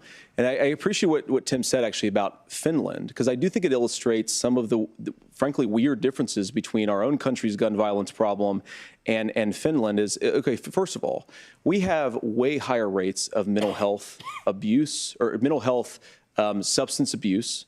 We have way higher rates of depression, way higher rates of anxiety. We unfortunately have a mental health crisis in this country that I really do think that we need to get to the root causes of, because I don't think it's the whole reason why we have such a bad gun violence problem, but I do think it's a big piece of it. Another driver of the gun violence epidemic, especially that affecting our kids, it doesn't earn as many headlines, but is the terrible gun violence problem in a lot of our big cities. And this is why we have to empower law enforcement to arrest the bad guys, put them away, and take gun offenders off the streets. I think there's a whole host of things that we can do here, but I do think at our schools we've got to talk about more security. Senator, thank you. Governor, you previously opposed an assault weapons ban, but it's only later in your political career did you change your position. Why? Yeah, I sat in that office with those Sandy Hook parents. I've become friends with school shooters. I've seen it. Look, the NRA, I was the NRA guy for a long time. They used to teach gun safety. I'm of an age where my shotgun was in my car so I could pheasant hunt after football practice. That's not where we live today. And several things I want to mention on this is talking about cities and where it's at. The number one where the most firearm deaths happen in Minnesota are rural suicides. And we have an epidemic of children getting guns and shooting themselves. And so we have, and we should look at all of the issues. Making sure folks have health care and all that, but I want to be very careful. This idea of stigmatizing mental health, just because you have a mental health issue doesn't mean you're violent. And I think what we end up doing is we start looking for a scapegoat. Sometimes it just is the guns. It's just the guns, and there are things that you can do about it. But I do think that this is one, and I think this is a healthy conversation. I think there's a capacity to find solutions on this that work, protect Second Amendment, protect our children. That's our priority. Gentlemen, thank you. Margaret? Thank you, Nora. Let's turn now to the top contributor to inflation, the high cost of housing and rent. There's a shortage of more than 4 million homes in the United States, and that contributes to the high housing prices. Governor Walz, the Harris campaign promises a $25,000 down payment assistance for first-time home buyers and a $10,000 tax credit. They also promise to build 3 million new homes. Where are you building these homes, and won't handing out that kind of money just drive up prices higher? No, it's not handing out. We have, first, let me say this issue of housing, and I think those of you listening on this, the problem we've had is that we've got a lot of folks that see housing as another commodity. It can be bought up, it can be shifted, it can be moved around. Those are not folks living in those houses. Those of you listening tonight, that house is a big deal. I bought and owned one house in my life. My mom still lives in the house where I was. And when I think of a house, I'm thinking of Christmas services after midnight mass where you go with your family. We need to make it more affordable. And one of the things, as I said, this program that the Vice President is pushing forward and bringing a new way of approaching this is something we're doing in Minnesota from that lead. We in the state invested in making sure our housing was the biggest investment that we'd ever made in housing. It starts to make it easier. We cut some of the red tape. Local folks, look, we can't do it at the federal level, but local folks make it easier to build those homes. And then that down payment assistance. I can tell all of you out there, one of the, certainly for me, using the GI Bill was one thing, but a veteran's home loan, the big thing about a veteran's home loan is you don't have to pay the down payment. Those are things that make it there. Now, look, you're going to pay it back, and you're going to pay your mortgage. Those are things that we know in the long run, the appreciated value, the generational wealth that's created from it. And I will give Minneapolis an example. Minneapolis is the one city where we've seen the lowest inflation rates. We've seen a 12% increase in stock because we've put some of these things in, and we're implementing a state program to make sure we give some of that down payment assistance. We get it back from people because here's what we know. People with stable housing end up with stable jobs. People with stable housing have their kids able to get to school. All of those things in the long run end up saving our money. And that's the thing that I think we should be able to find some common ground in, but we can't blame immigrants for the only reason. That's not the case that's happening in many cities. The fact of the matter is that we don't have enough naturally affordable housing, but we can make sure that the government's there to help kickstart it, create that base. Governor, your time is up. Senator Vance, as far as your campaign's position, the promise is to seize federal lands to build homes, remove regulation, provide tax breaks, and cut back on immigration, which you say pushes up prices. Where are you going to build all the new homes you're promising, and what part of any of this plan will provide immediate relief? You have 2 minutes. Well, first of all, Tim just said something that I agree with. We don't want to blame immigrants for higher housing prices, but we do want to blame Kamala Harris for letting in millions of illegal aliens into this country, which does drive up costs, Tim. 25 million illegal aliens competing with Americans for scarce homes is one of the most significant drivers of home prices in the country. It's why we have massive increases in home prices that have happened right alongside massive increases in illegal alien populations under Kamala Harris's leadership. Now, Tim just mentioned a bunch of ideas. Now, some of those ideas I actually think are halfway decent, and some of them I disagree with. But the most important thing here is Kamala Harris is not running as a newcomer to politics. She is the sitting vice president. If she wants to enact all of these policies to make housing more affordable, I invite her to use the office that the American people already gave her, not sit around and campaign and do nothing while Americans find the American dream of homeownership completely unaffordable. Now, you asked, Margaret, what would immediately change the equation for American citizens? If you lower energy prices, as Donald Trump says, drill, baby, drill, one of the biggest drivers of housing costs aside from illegal immigration is, think about it, if a truck driver is paying 40% more for diesel, then the lumber he's delivering to the job site to build the house is also going to become a lot more expensive. If we open up American energy, you will get immediate pricing relief for American citizens, not, by the way, just in housing, but in a whole host of other economic goods, too. Senator Vance, you still have 23 seconds there. Do you want to answer? Can I have it? Where, Governor, we will get to you in a moment. But, Senator, where are you going to seize the federal lands? Can you clarify? Well, what Donald Trump has said is we have a lot of federal lands that aren't being used for anything. They're not being used for a national park. They're not being used, and they could be places where we build a lot of housing. And I do think that we should be opening up building in this country. We have a lot of land that could be used. We have a lot of Americans that need homes. We should be kicking out illegal immigrants who are competing for those homes, and we should be building more homes for the American citizens who deserve to be here. Senator, your time is up. Governor, I do want to let you respond to the allegation that the vice president is letting in Well, of course, that's not true. And again, you have the facts. I guess we agreed not to fact check. I'll check it. That, look, crossings are down compared to when Donald Trump left office. But it's, again, blaming and not trying to find the solution. I was going to ask, though, on this question, are we going to drill and build houses in the same federal land? And I think when people hear federal lands, these are really important pieces of land. Now, Minnesota doesn't have a lot of federal lands. I know in the western part of the countries we do. There's not a lot of federal lands in and around Minneapolis, for example. So the issue is I don't understand the federal lands issue unless we see this, and I worry about this as someone who cares deeply about our national parks and our federal lands. Look, Minnesota, we protect these things. We've got about 20% of the world's fresh water. These lands protect. They're there for a reason. They belong to all of us. But again, this is when you view housing and you view these things as commodities. Like, there's a chance to make money here. Let's take this federal land and let's sell it to people for that. I think there's better ways to do this. We've seen it in Minnesota. We're able to refurbish some of these houses. We're able to make some investments. That gets people in. And I'm still on the fact on this.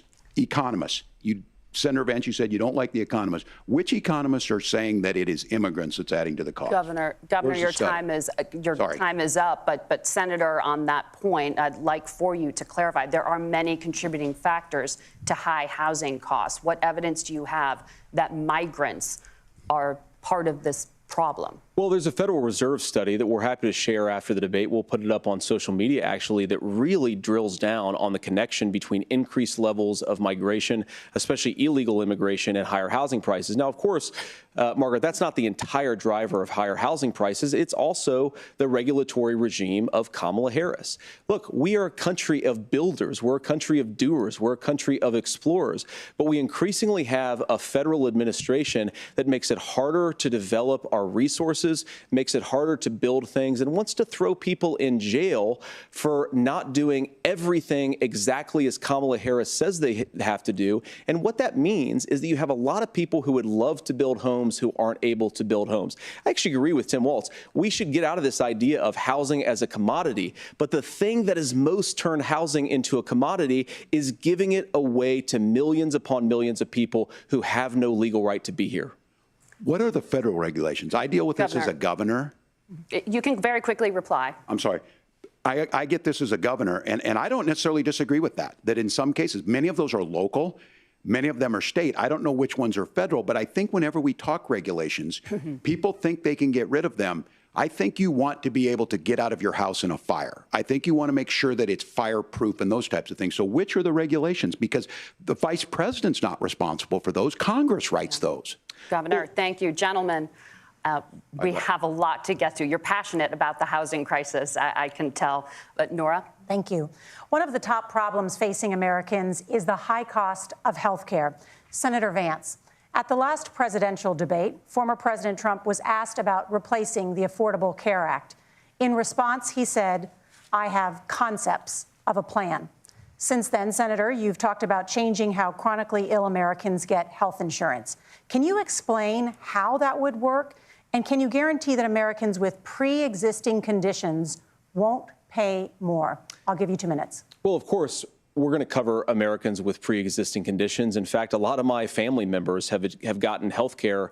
I believe, members of my family actually got private health insurance, at least for the first time, switched off of Medicaid onto private insurance for the first time under Donald Trump's leadership. And I think that, a lot of people have criticized this concepts of a plan remark. Look, it's very simple common sense. I think as Tim Walz knows from 12 years in Congress, you're not going to propose a 900-page bill standing on a debate stage. It would bore everybody to tears, and it wouldn't actually mean anything because part of this is the give and take of bipartisan negotiation. Now, when Donald Trump was actually president, and again, he has a record to be proud of, prescription drugs fell in 2018 for the first time in a very long time. Under Kamala Harris's leadership, prescription drugs are up about 7%. Under Donald Trump's entire 4 years, they were up about 1.5%. He introduced pricing transparency. Think about healthcare. You go into a hospital, you try to buy something, and nobody knows what it actually costs. That price transparency will actually give American consumers a little bit more choice and will also drive down costs. And we talked about, the reinsurance regulations is what I was talking about. Look, Donald Trump has said that if we allow states to experiment a little bit on how to cover both the chronically ill but the non-chronically ill, it's not just a plan. He actually implemented some of these regulations when he was president of the United States. And I think you can make a really good argument that it salvaged Obamacare, which was doing disastrously until Donald Trump came along. And I think this is an important point about President Trump. Of course, you don't have to agree with everything that President Trump has ever said or ever done. But when Obamacare was crushing under the weight of its own regulatory burden and health care costs, Donald Trump could have destroyed the program. Instead, he worked in a bipartisan way to ensure that Americans had access to affordable care. It's not perfect, of course, and there's so much more that we can do. But I think that Donald Trump has earned the right to put in place some better health care policies. He's earned it because he did it successfully the first time. Governor? All right, here's where being an old guy gives you some history. I was there at the creation of the ACA. And the reason it was so important is I come from a major healthcare state, home of the Mayo Clinic, home to Medical Alley, 3M, Medtronic, all of those. We understand healthcare. It's why we're ranked first on affordability and accessibility and quality of healthcare. And so what I know is under Kamala Harris, more people are covered than they have before. And those of you listening, this is critical to you. Now, Donald Trump all of a sudden wants to go back and remember this. He ran on the first thing he was going to do on day one was to repeal Obamacare. On day one, he tried to sign an executive order to repeal the ACA. He signed on to a lawsuit to repeal the ACA, but lost at the Supreme Court. And he would have repealed the ACA had it not been for the courage of John McCain to save that bill. Now, fast forward, what that means to you is you lose your pre-existing conditions. If you're sitting at home and you got asthma, too bad. If you're a woman, probably not. Broke your foot during football, might kick you out. Your kids get kicked out when they're 26. Kamala Harris negotiated drug prices for the first time with Medicare. We have 10 drugs that will come online, the most common ones that'll be there. But look, this issue, and when Donald Trump said, I've got a concept of a plan, it cracked me up as a fourth grade teacher because my kids would have never given me that. But what Senator Vance just explained might be worse than a concept, because what he explained is pre-Obamacare. And I'll make this as simple as possible because I have done this for a long time. What they're saying is, if you're healthy, why should you be paying more? So what they're going to do is let insurance companies pick who they insure, because guess what happens? You pay your premium, it's not much. They figure they're not going to have to pay out to you. But those of you a little older, gray, got cancer, you're going to get kicked out of it. That's why the system didn't work. Kamala Harris will protect and enhance the ACA. Governor, thank you. Senator, you have not yet explained how you would protect people with pre-existing conditions or laid out that plan. Well, look, we currently have laws and regulations in place right now that protect people with pre-existing conditions. We want to keep those regulations in place, but we also want to make the health insurance marketplace function a little bit better. Now, what Governor Walz just said is actually not true. A lot of what happened, and the reason that Obamacare was crushing under its own weight, is that a lot of young and healthy people were leaving the exchanges. Donald Trump actually helped address that problem, and he did so in a way that preserved people's access to coverage who had pre-existing conditions. But again, something that these guys do is they make a lot of claims about if Donald Trump becomes president, all of these terrible consequences are going to ensue. But in reality, Donald Trump was president. Inflation was low. Take-home pay was higher. And he saved the very program from a Democratic administration that was collapsing and would have collapsed absent his leadership. He did his job, which is govern in a bipartisan way and get results, not just complain about problems, but actually solve them. Governor, did enrollment under the Affordable Care Act go up under the Trump administration? It's higher now that we've seen it go up. Look, people are using it. The system works. And the question about this of young people or whatever, that's the individual mandate piece of this. And Republicans fought tooth and nail saying, well, Americans should be free to do this. Well, then what happens is... So you think the individual mandate's a good idea? You shrink. I think the idea of making sure the risk pool is broad enough to cover everyone, that's the only way insurance works. When it doesn't, it collapses. You are asking pre-ACA where we get people out. Look, people know that they need to be on health care. People expect it to be there. And when we are able to make it, and we are making it this way, when we incentivize people to be in the market, when we help people who might not be able to afford it get there, and we make sure then when you get sick and old, it's there for you. Because I heard people say, well, I don't want to buy into Medicare or whatever. Good luck buying health care once you get past 70. So look, the ACA works. We can continue to do better. Kamala Harris did that. The way she made everything better was negotiating those 10 drugs on Medicare for the first time in American history. Thank you. Margaret? Can I address that? I apologize. We're out of time. We have a number of subjects to discuss. Margaret? Let's talk about families in America. There is a child care crisis in this country, and the United States is one of the very few developed countries in the world without a national paid leave program for new parents. Governor Walz, you've said that if Democrats win both the White House and Congress, this is a day one priority for you. How long should employers be required to pay workers while they are home taking care of their newborns? You have 2 minutes. Yeah, well, that's negotiable, and that's what Congress worked. But here's what the deal is. Americans sitting out there right now, you may work for a big company. Look, we're home in Minnesota to some of the largest Fortune 500 companies. Kamala Harris knows that in California. Those companies provide paid family and medical leave. One is, I think they're moral and they think it's a good thing, but it also keeps their employees healthy. We in Minnesota passed a paid family and medical leave. You have a child, and I had to go back to work 5 days after my kids were born. This allows you to stay home a certain amount of time. What we know is that gets the child off to a better start, the family works better, we stay in their employers, we get more consistency in that. So Kamala Harris has made it a priority. We implemented it in Minnesota and we see growth. That's how you become a pro-business state. But the negotiations on it, and here's the issue, those big companies are able to offer it. Those of you out there who don't have it, just imagine what happens if you get cancer or your child gets sick. We know what happens. You end up staying home. In some cases, that means no paycheck because you've got no protection on that.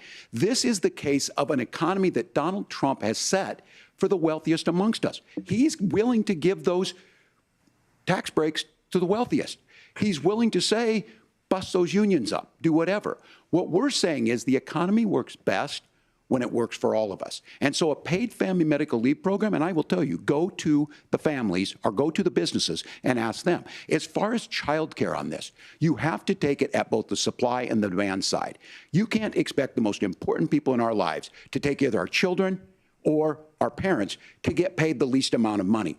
And we have to make it easier for folks to be able to get into that business and then to make sure that folks are able to pay for that. We were able to do it in Minnesota, and I'm still telling you this. We were listed as the best state. We're still in crisis on this. A federal program of paid family and medical leave and help with this will enhance our workforce, enhance our families, and make it easier to have the children that you want.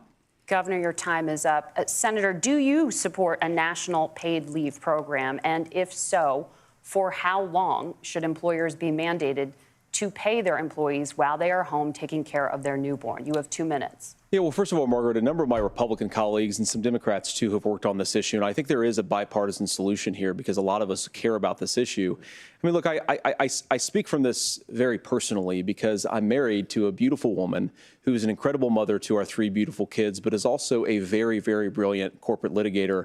And I'm so proud of her. But being a working mom, even for somebody with all of the advantages of my wife, is extraordinarily difficult. And it's not just difficult from a policy perspective. She actually had access to paid family leave because she worked for a bigger company. But the cultural pressure on young families and especially young women, I think makes it really hard for people to choose the family model they want. A lot of young women would like to go back to work immediately. Some would like to spend a little time home with the kids. Some would like to spend longer at home with the kids. We should have a family care model that makes choice possible. And I think this is a very important substantive difference between Donald Trump and Kamala Harris's approach. I mean, look, if you look at the federal programs that we have that support paid family leave right now, the Community Development Block Grant, and there's another block grant program that spends a lot of money from the federal government. These programs only go to one kind of child care model. Let's say you'd like your church maybe to help you out with child care. Maybe you live in a rural area or an urban area and you'd like to get together with families in your neighborhood to provide child care in the way that makes the most sense. You don't get access to any of these federal monies. We want to promote choice in how we deliver family care and how we promote child care because, look, it is unacceptable. And, you know, of course, Tim and I have been on the campaign trail a lot the past 7 or 8 weeks. And one of the biggest complaints I hear from young families is people who feel like they don't have options, like they're choosing between going to work or taking care for their kids. That is an incredible burden to put on American families. We're the only country that does it. I think we could do a heck of a lot better. Senator, thank you. You have also said, Senator Vance, many things about the American family. The Federal Reserve says parents will spend nearly as much on child care as they do on housing each month. So I want to get your thoughts on this. President Trump recently said, as much as child care is talked about as being expensive, it's relatively speaking not very expensive compared to the kinds of numbers we'll be taking in. Is President Trump committed to the $5,000 per child tax credit that you have described? You have 1 minute. Well, what President Trump said, Margaret, I just want to defend my running mate here a little bit, is that we're going to be taking in a lot of money by penalizing companies for shipping jobs overseas and penalizing countries who employ slave laborers and then ship their products back into our country and undercut the wages of American workers. It's the heart of the Donald Trump economic plan. Cut taxes for American workers and American families. Cut taxes for businesses that are hiring and building companies in the United States of America, but penalize companies and countries that are shipping jobs overseas. That's the heart of the economic proposal. And I think what President Trump is saying is that when we bring in this additional revenue with higher economic growth, we're going to be able to provide paid family leave, child care options that are viable and workable for a lot of American families. Can you clarify how that will solve the child care shortage? Well, because as Tim said, a lot of the child care shortage is we just don't have enough resources going into the multiple people who could be providing family care options. And we're going to have to, unfortunately, look, we're going to have to spend more money. We're going to have to induce more people to want to provide child care options for American families, because the reason it's so expensive right now is because you've got way too few people providing this very essential service. Thank you, Senator. Governor Walz, your ticket also has some child care tax credit proposals. Do you think Congress will agree to the $6,000 credit for newborns and $3,000 credit for children over the age of 6, as your campaign has promised? Is that realistic? Well, if these members of Congress are listening to anybody, I can tell you, and this is the biggest issue. Everybody listening tonight knows. I mean, I'm sure they were shocked to hear it's not that expensive. And let's be clear, whether it's $5,000 or $6,000, that pays you about 3 or 4 months. Let's be clear of where we're at on this. It's because we got out of an imbalance on this. We thought we were going to get by not paying people. I don't think Senator Vance and I are that far apart. I'm not opposed to what he's talking about on options. We've done scholarships types of things. I think we need to be open to making the case. But the issue here is, the question you asked is, you're not going to pay for it with these tariffs. That's just adding another $4,000 on the family and taking less. So not only do they not get the money to pay for that, they're $4,000 in the hole. That's Wharton School. That's his alma mater. And so I think the issue here is, those members of Congress, I can't believe they're not. When I go to businesses, sure, they'll talk about taxes sometime, but they will lead with child care and they will lead with housing, because we know the problem is, especially in a state like Minnesota, we need more workers because our economy's growing, but we need the workforce. Governor, thank you. We need to move on. Nora? Let's talk about the state of democracy, the top issue for Americans after the economy and inflation. After the 2020 election, President Trump's campaign and others filed 62 lawsuits contesting the results. Judges, including those appointed by President Trump and other Republican presidents, looked at the evidence and said there was no widespread fraud. The governors of every state in the nation, Republicans and Democrats, certified the 2020 election results and sent a legal slate of electors to Congress for January 6th. Senator Vance, you have said you would not have certified the last presidential election and would have asked the states to submit alternative electors. That has been called unconstitutional and illegal. Would you again seek to challenge this year's election results, even if every governor certifies the results? I'll give you 2 minutes.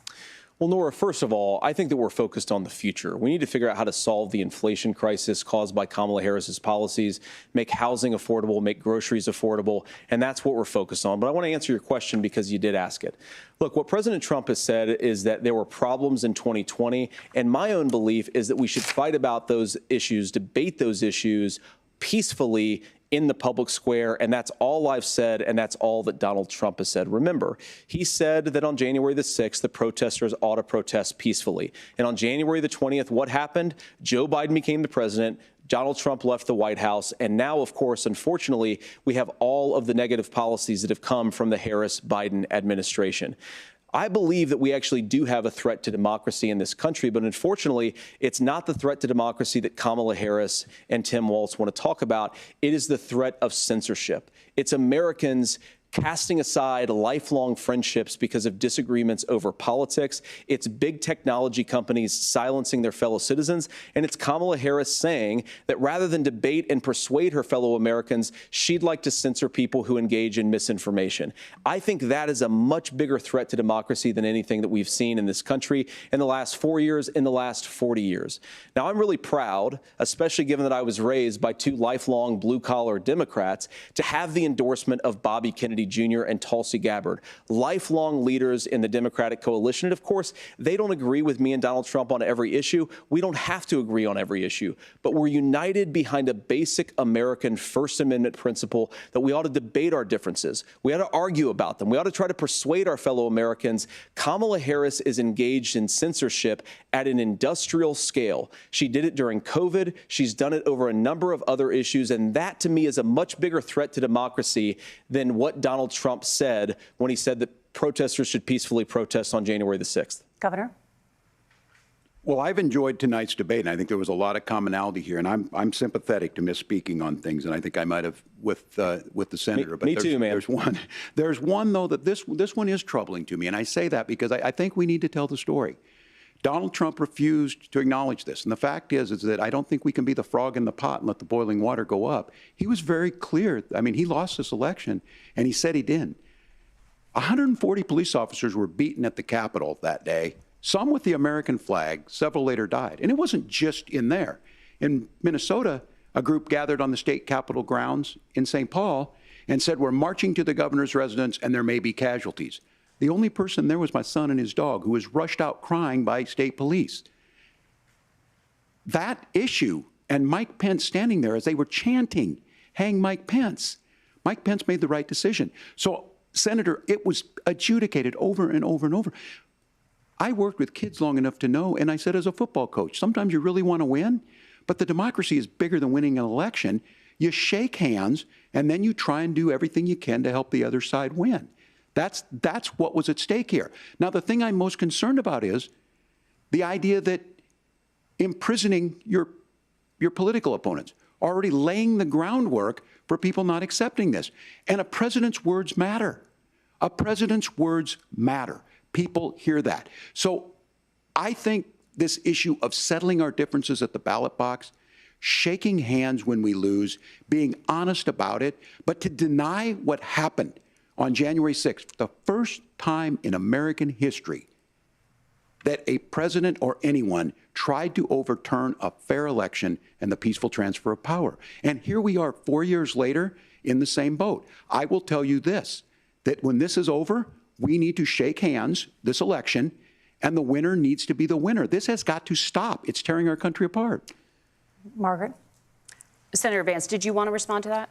Yeah, well, look, Tim, first of all, it's really rich for Democratic leaders to say that Donald Trump is a unique threat to democracy when he peacefully gave over power on January the 20th, as we have done for 250 years in this country. We are going to shake hands after this debate and after this election. And of course, I hope that we win, and I think we're going to win. But if Tim Walz is the next vice president, he'll have my prayers, he'll have my best wishes, and he'll have my help whenever he wants it.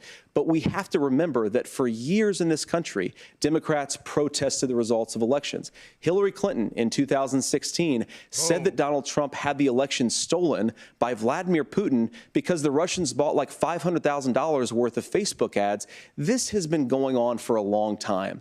And if we want to say that we need to respect the results of the election, I'm on board. But if we want to say, as Tim Walz is saying, that this is just a problem that Republicans have had, I don't buy that.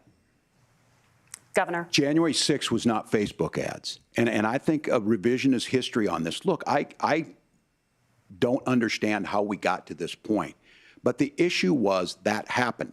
Donald Trump can do it. And all of us say there's no place for this. It has massive repercussions. This idea that there's censorship to stop people from threatening to kill someone, threatening to do something, that's not censorship. Censorship is book banning. We've seen that. We've seen that brought up. I just think for everyone tonight, and I'm going to thank Senator Vance. I think this is the conversation they want to hear. And I think there's a lot of agreement, but this is one that we are miles apart on. This was a threat to our democracy in a way that we had not seen. And it manifested itself because of Donald Trump's inability to say. He is still saying he didn't lose the election. I would just ask that. Did he lose the 2020 election? Tim, I'm focused on the future. Did Kamala Harris censor Americans from speaking their mind in the wake of the 2020 COVID situation? That is a damning non-answer. It's a damning non-answer for you to not talk about censorship. Obviously, Donald Trump and I think that there were problems in 2020. We've talked about it. I'm happy to talk about it further. But you guys attack us for not believing in democracy. The most sacred right under the United States democracy is the First Amendment.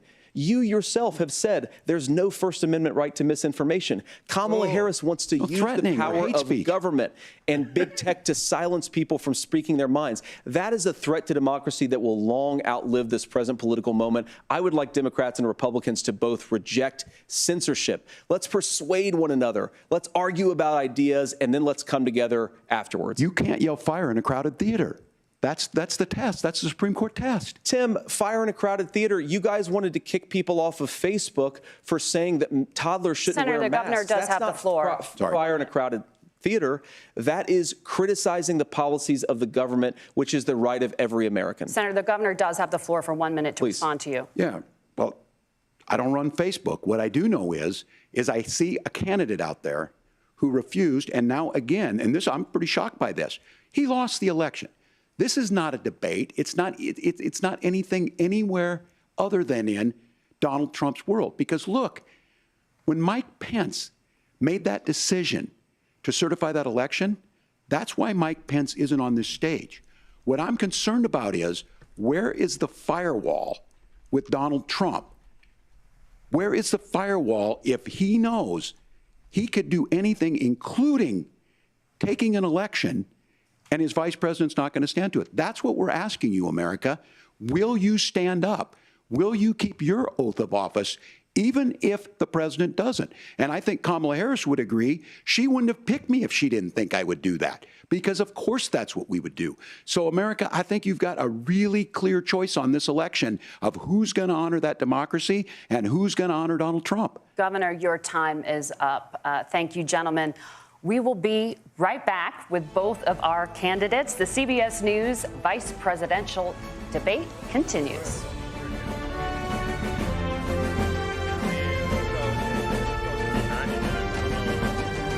I don't know if they just got like closing statements left or what, but I'm not surprised that they wanted to spend like a whole, what felt like 10 freaking minutes talking about J6. Like, these guys have been talking about J6 since it happened. They will not shut up about J6.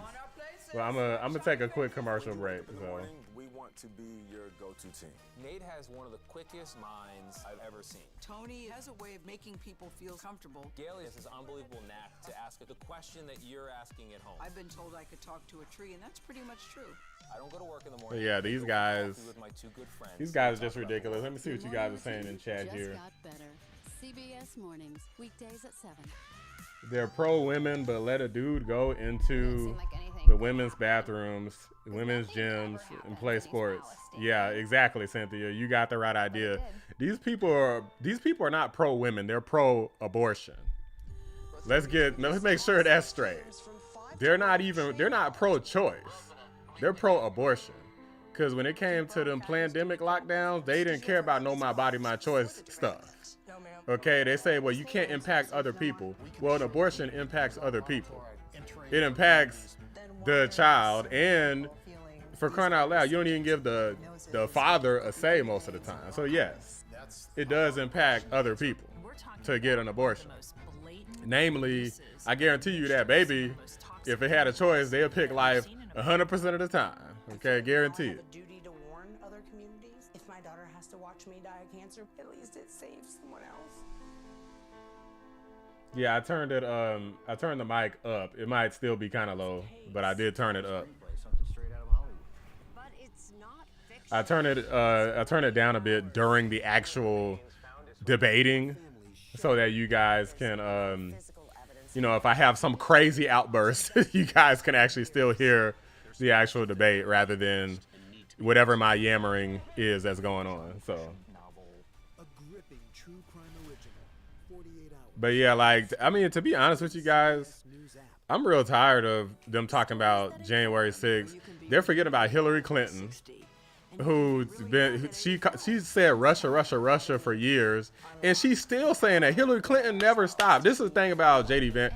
JD needs to go harder on this point, because Hillary Clinton still says that Russia interfered in the election, and she says that Russia's interfering in this election. And she still says Trump's this big threat to democracy. And Stacey Abrams out of Georgia, I'm in Georgia. Stacey Abrams never conceded the gubernatorial election. I think it was like 2018, I think it was, when Brian Kemp cooked her. I mean, it was real close. This place was almost a Democrat hellhole with Stacey Abrams. She almost won. I think that's like the closest gubernatorial race there's been in my life. And she denied the hell out of that election. So I'm like, I don't want to hear it. Like, I've lived the hypocrisy So when people talk about, oh, Trump's so bad, I'm like, what world do these people live in? Like, I'm still a pretty young guy, so I know a lot of people seen this hypocrisy.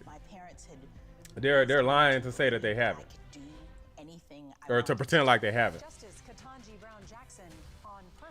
I mean, I think that they just don't care because it's already populated enough with, I think they feel like the world is already populated enough with, you know, certain people, so they don't care about other people populating it in America. You know, I believe it's kind of like a population control thing. It's a thing where, you know, I felt like the Democrats can convince anybody that if you can't do certain things, that you're somehow like oppressed. I can't imagine feeling like, oh man, I can't get an abortion. I'm oppressed. Like, oh, I can't vote with no ID. That's discrimination. That's racism or white supremacy. It makes no sense, guys. All right, let's turn this back up. Welcome back to the CBS News Vice Presidential Debate. It is now time for the closing statement. Senator Vance won the virtual coin toss and elected to go last. So, Governor Walz, you are first. You have 2 minutes. Well, thank you, Senator Vance. Thank you to CBS News. And most importantly, thank you to all of you. If you're still up and the folks who miss Dancing with Our Stars, I appreciate it. But look, the support of the democracy matters. It matters that you're here.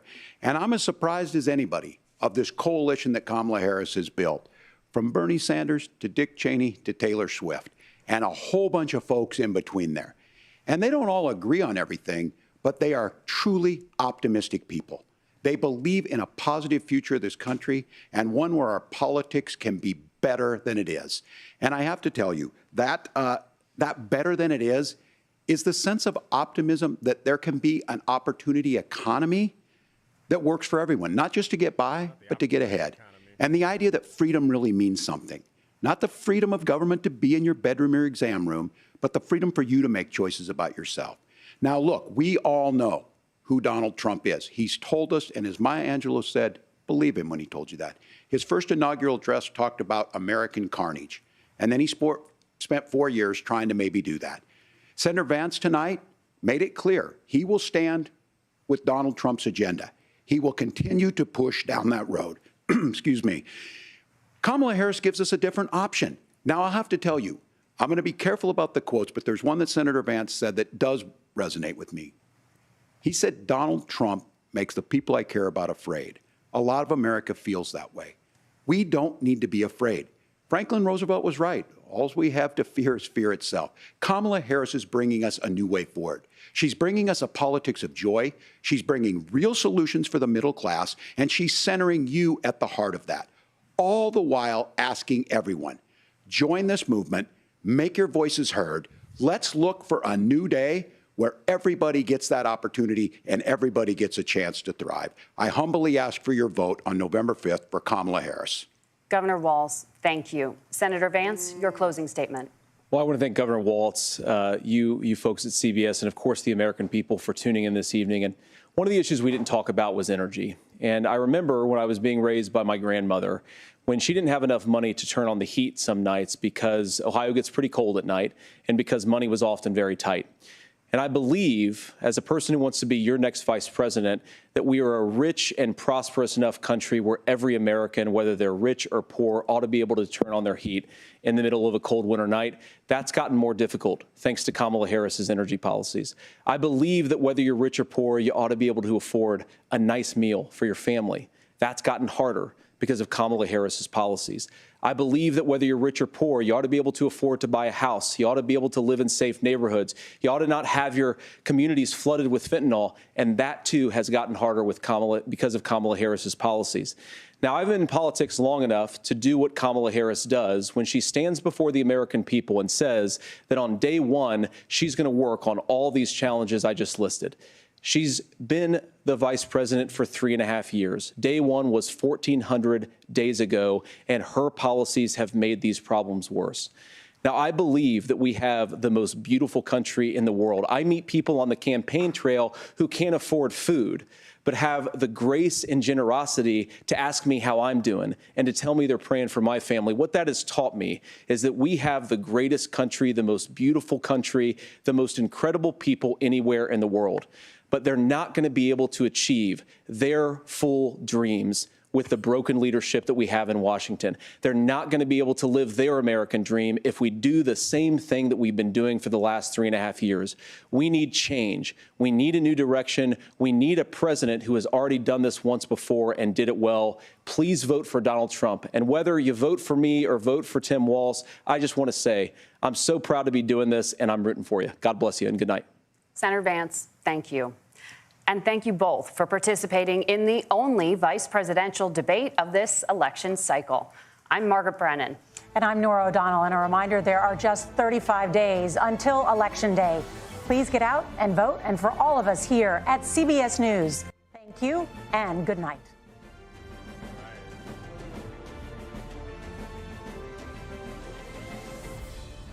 Tampon Tim. Well, there you go, guys. This is about what I expected. I mean, Tampon Tim, he was flailing, you know, but he made it through. Vice presidential debate. This election is now. I wish that they would have. I'm gonna have the audio real low, 'cause I want to just kind of give my quick thoughts. I wish that I wish JD Vance honestly would have been more on the attack. He probably decided not to, because with one of the things they criticized Donald Trump for previously was actually responding to all the nonsense that Tampon Tim or that Kamala Harris was saying, like Project 2025, good people, fine people on both sides, dictator on day one. Like, Donald Trump responded to everything, and they see it as a criticism for Trump to defend himself. They're like, he's playing defense.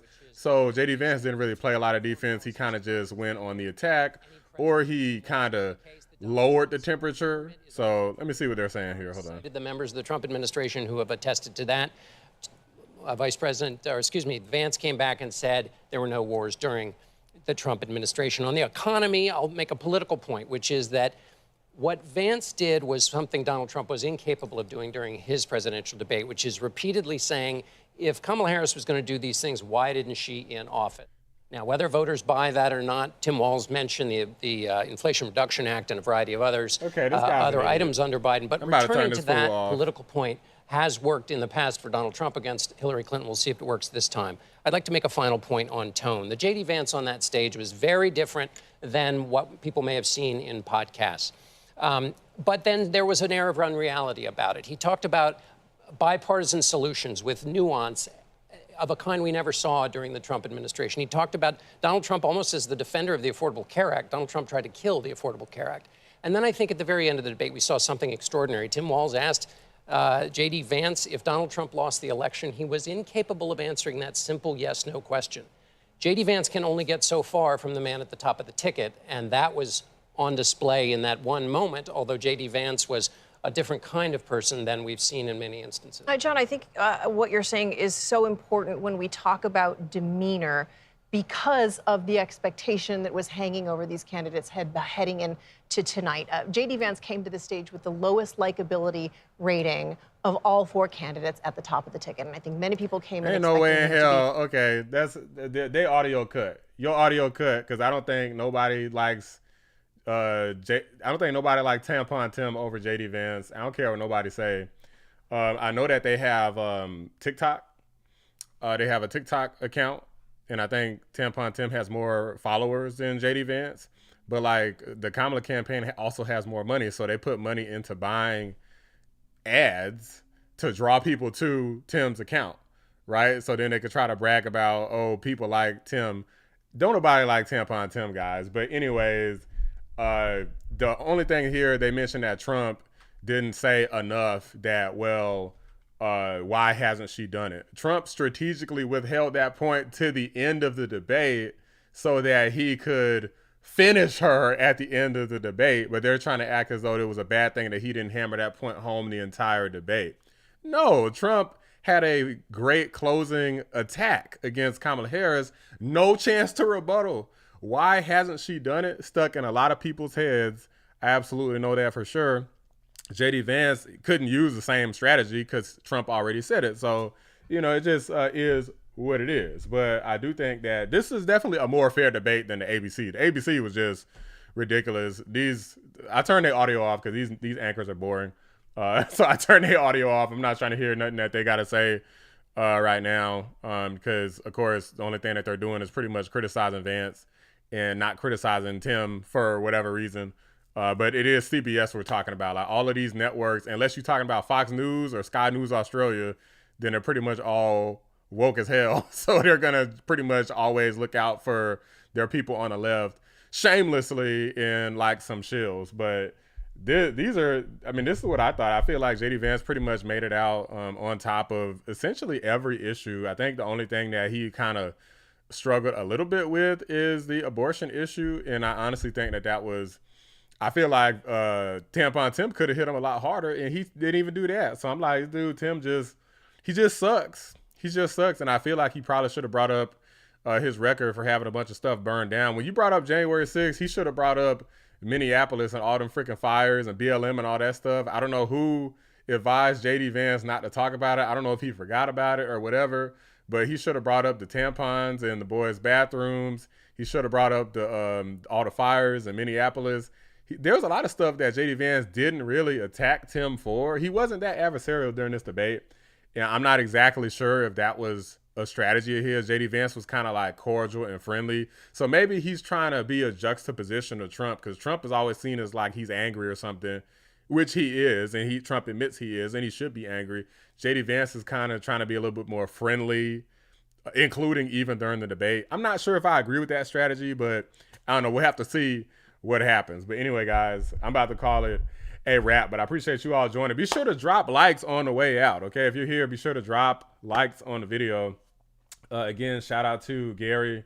Appreciate the donation. And I believe also Cynthia had donated earlier, so I appreciate that as well. So I'm about to get up out of here. I appreciate you all watching this live stream. Let me know what you guys thought. You can comment after the video is after the live is down. You can also still leave comments. So I'm curious to see what everybody else thinks. Of course, I'm going to do post-debate videos, so be sure to tune in for those and let me know what you guys thought about this. I felt like it was, to steal a term from everybody's least favorite president, Obama, it was a shellacking, okay, because JD Vance cooked this man, okay? He put him in a pot and boiled him, okay? He put him in the oven, turned that heat up to maximum, okay? Like, it was not good. He was simmering them in a crock pot. But anyway, guys, appreciate you guys watching. We out of here. Y'all have a good one. Peace.